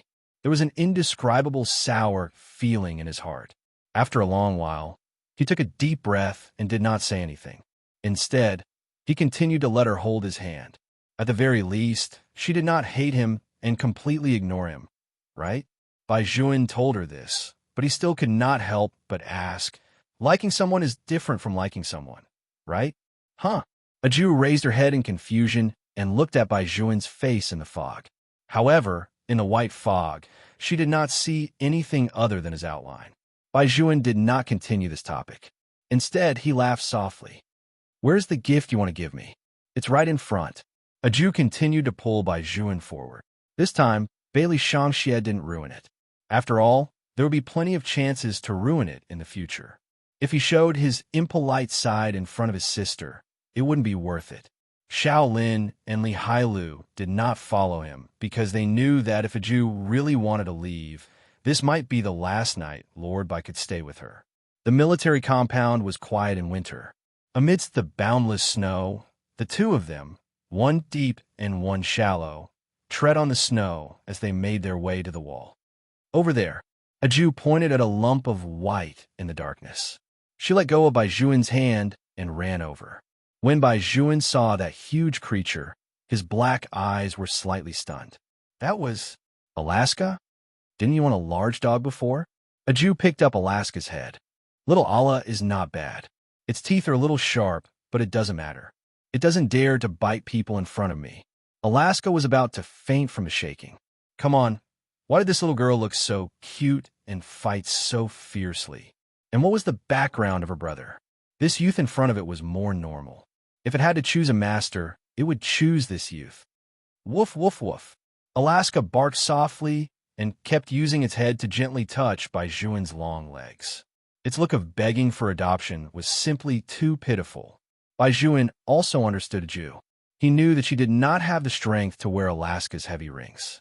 No dog could withstand it, even if it was a large dog. However, Aju did not know it herself. She was still expressing her opinion with a serious expression. The 2 strands of hair on her head stood up. Little brother, it seems that little Allah really likes you. When it sees me, it is never like this.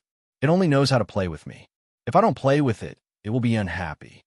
Alaska was speechless. Do you think my desperate struggle is all for fun? Boss, I am clearly using my life to escape. Okay. Baijuan looked at the man and dog in front of him and suddenly smiled. It was gentle and cold to the bone. He was wearing a pure white windbreaker. He had black hair and red lips. His skin was as white as jade. His thin lips were slightly raised. He was very good looking. He was the one who thought too much about things. A Jew was originally like this. Her thoughts were different from others. To be good to a person, it took all her strength. She was still in a daze. He just had to wait for her to understand. Even if she did not understand, it did not matter. Anyway, a person as slow as a Jew could automatically block a lot of peach blossoms. Little brother, a Jew called Bai Juan twice in a row. Don't you like the birthday present I gave you? Bai Juan patted Alaska's head and finally saved it. I like it very much. He remembered that he really wanted to raise a large dog. Other than his grandfather, that was only a Jew. He was clearly an adult, but he always had to be comforted by a child. It seemed that it had been like this since the past. He would always be the one who was healed, as long as little brother likes it. A Jew finally let go of the Alaska. Then, she heaved a sigh of relief. The gift she gave was not so useless. The strength of the sled dog showed what it meant to struggle at death's door. It stuck out its tongue and panted. In its heart, tears had already flowed like a river. It had finally escaped from the clutches of the tiger. How touching! Bai Juan's fair fingers caressed the big dog in his palm. His broken hair hung down and covered his eyes, making it impossible to see his expression clearly. In the snow and dust that filled the sky, only his low voice could be heard. A Jew. A Jew looked at Bai Juan with her round eyes. Bai Juan smiled lightly and instructed, "Go back to your parents and be obedient." Yes. A Jew nodded heavily and smiled as well. The fog in front of her gradually dissipated. A gentle breeze blew past, sending waves of sweet fragrance of flowers. Bai Juan squatted down with a smile on his slender and tall figure. He reached out and gently pushed away the soft black hair on a Jew's forehead. Then, he leaned over and kissed a Jew's forehead. He whispered a few words in her ear, containing all the feelings of youth because of his deep affection for her. He said, "A Jew, don't forget me." Who asked you to be the school belle and more handsome than me? A certain man. You're tuning in to the Romance Rendezvous YouTube channel. We're so grateful for your support, and don't forget to subscribe to join us on this incredible journey through captivating stories. Your generosity through donations truly makes a world of difference, as it's the primary source of revenue that allows me to expand and enhance this channel for you. Thank you from the bottom of my heart for being a part of this adventure.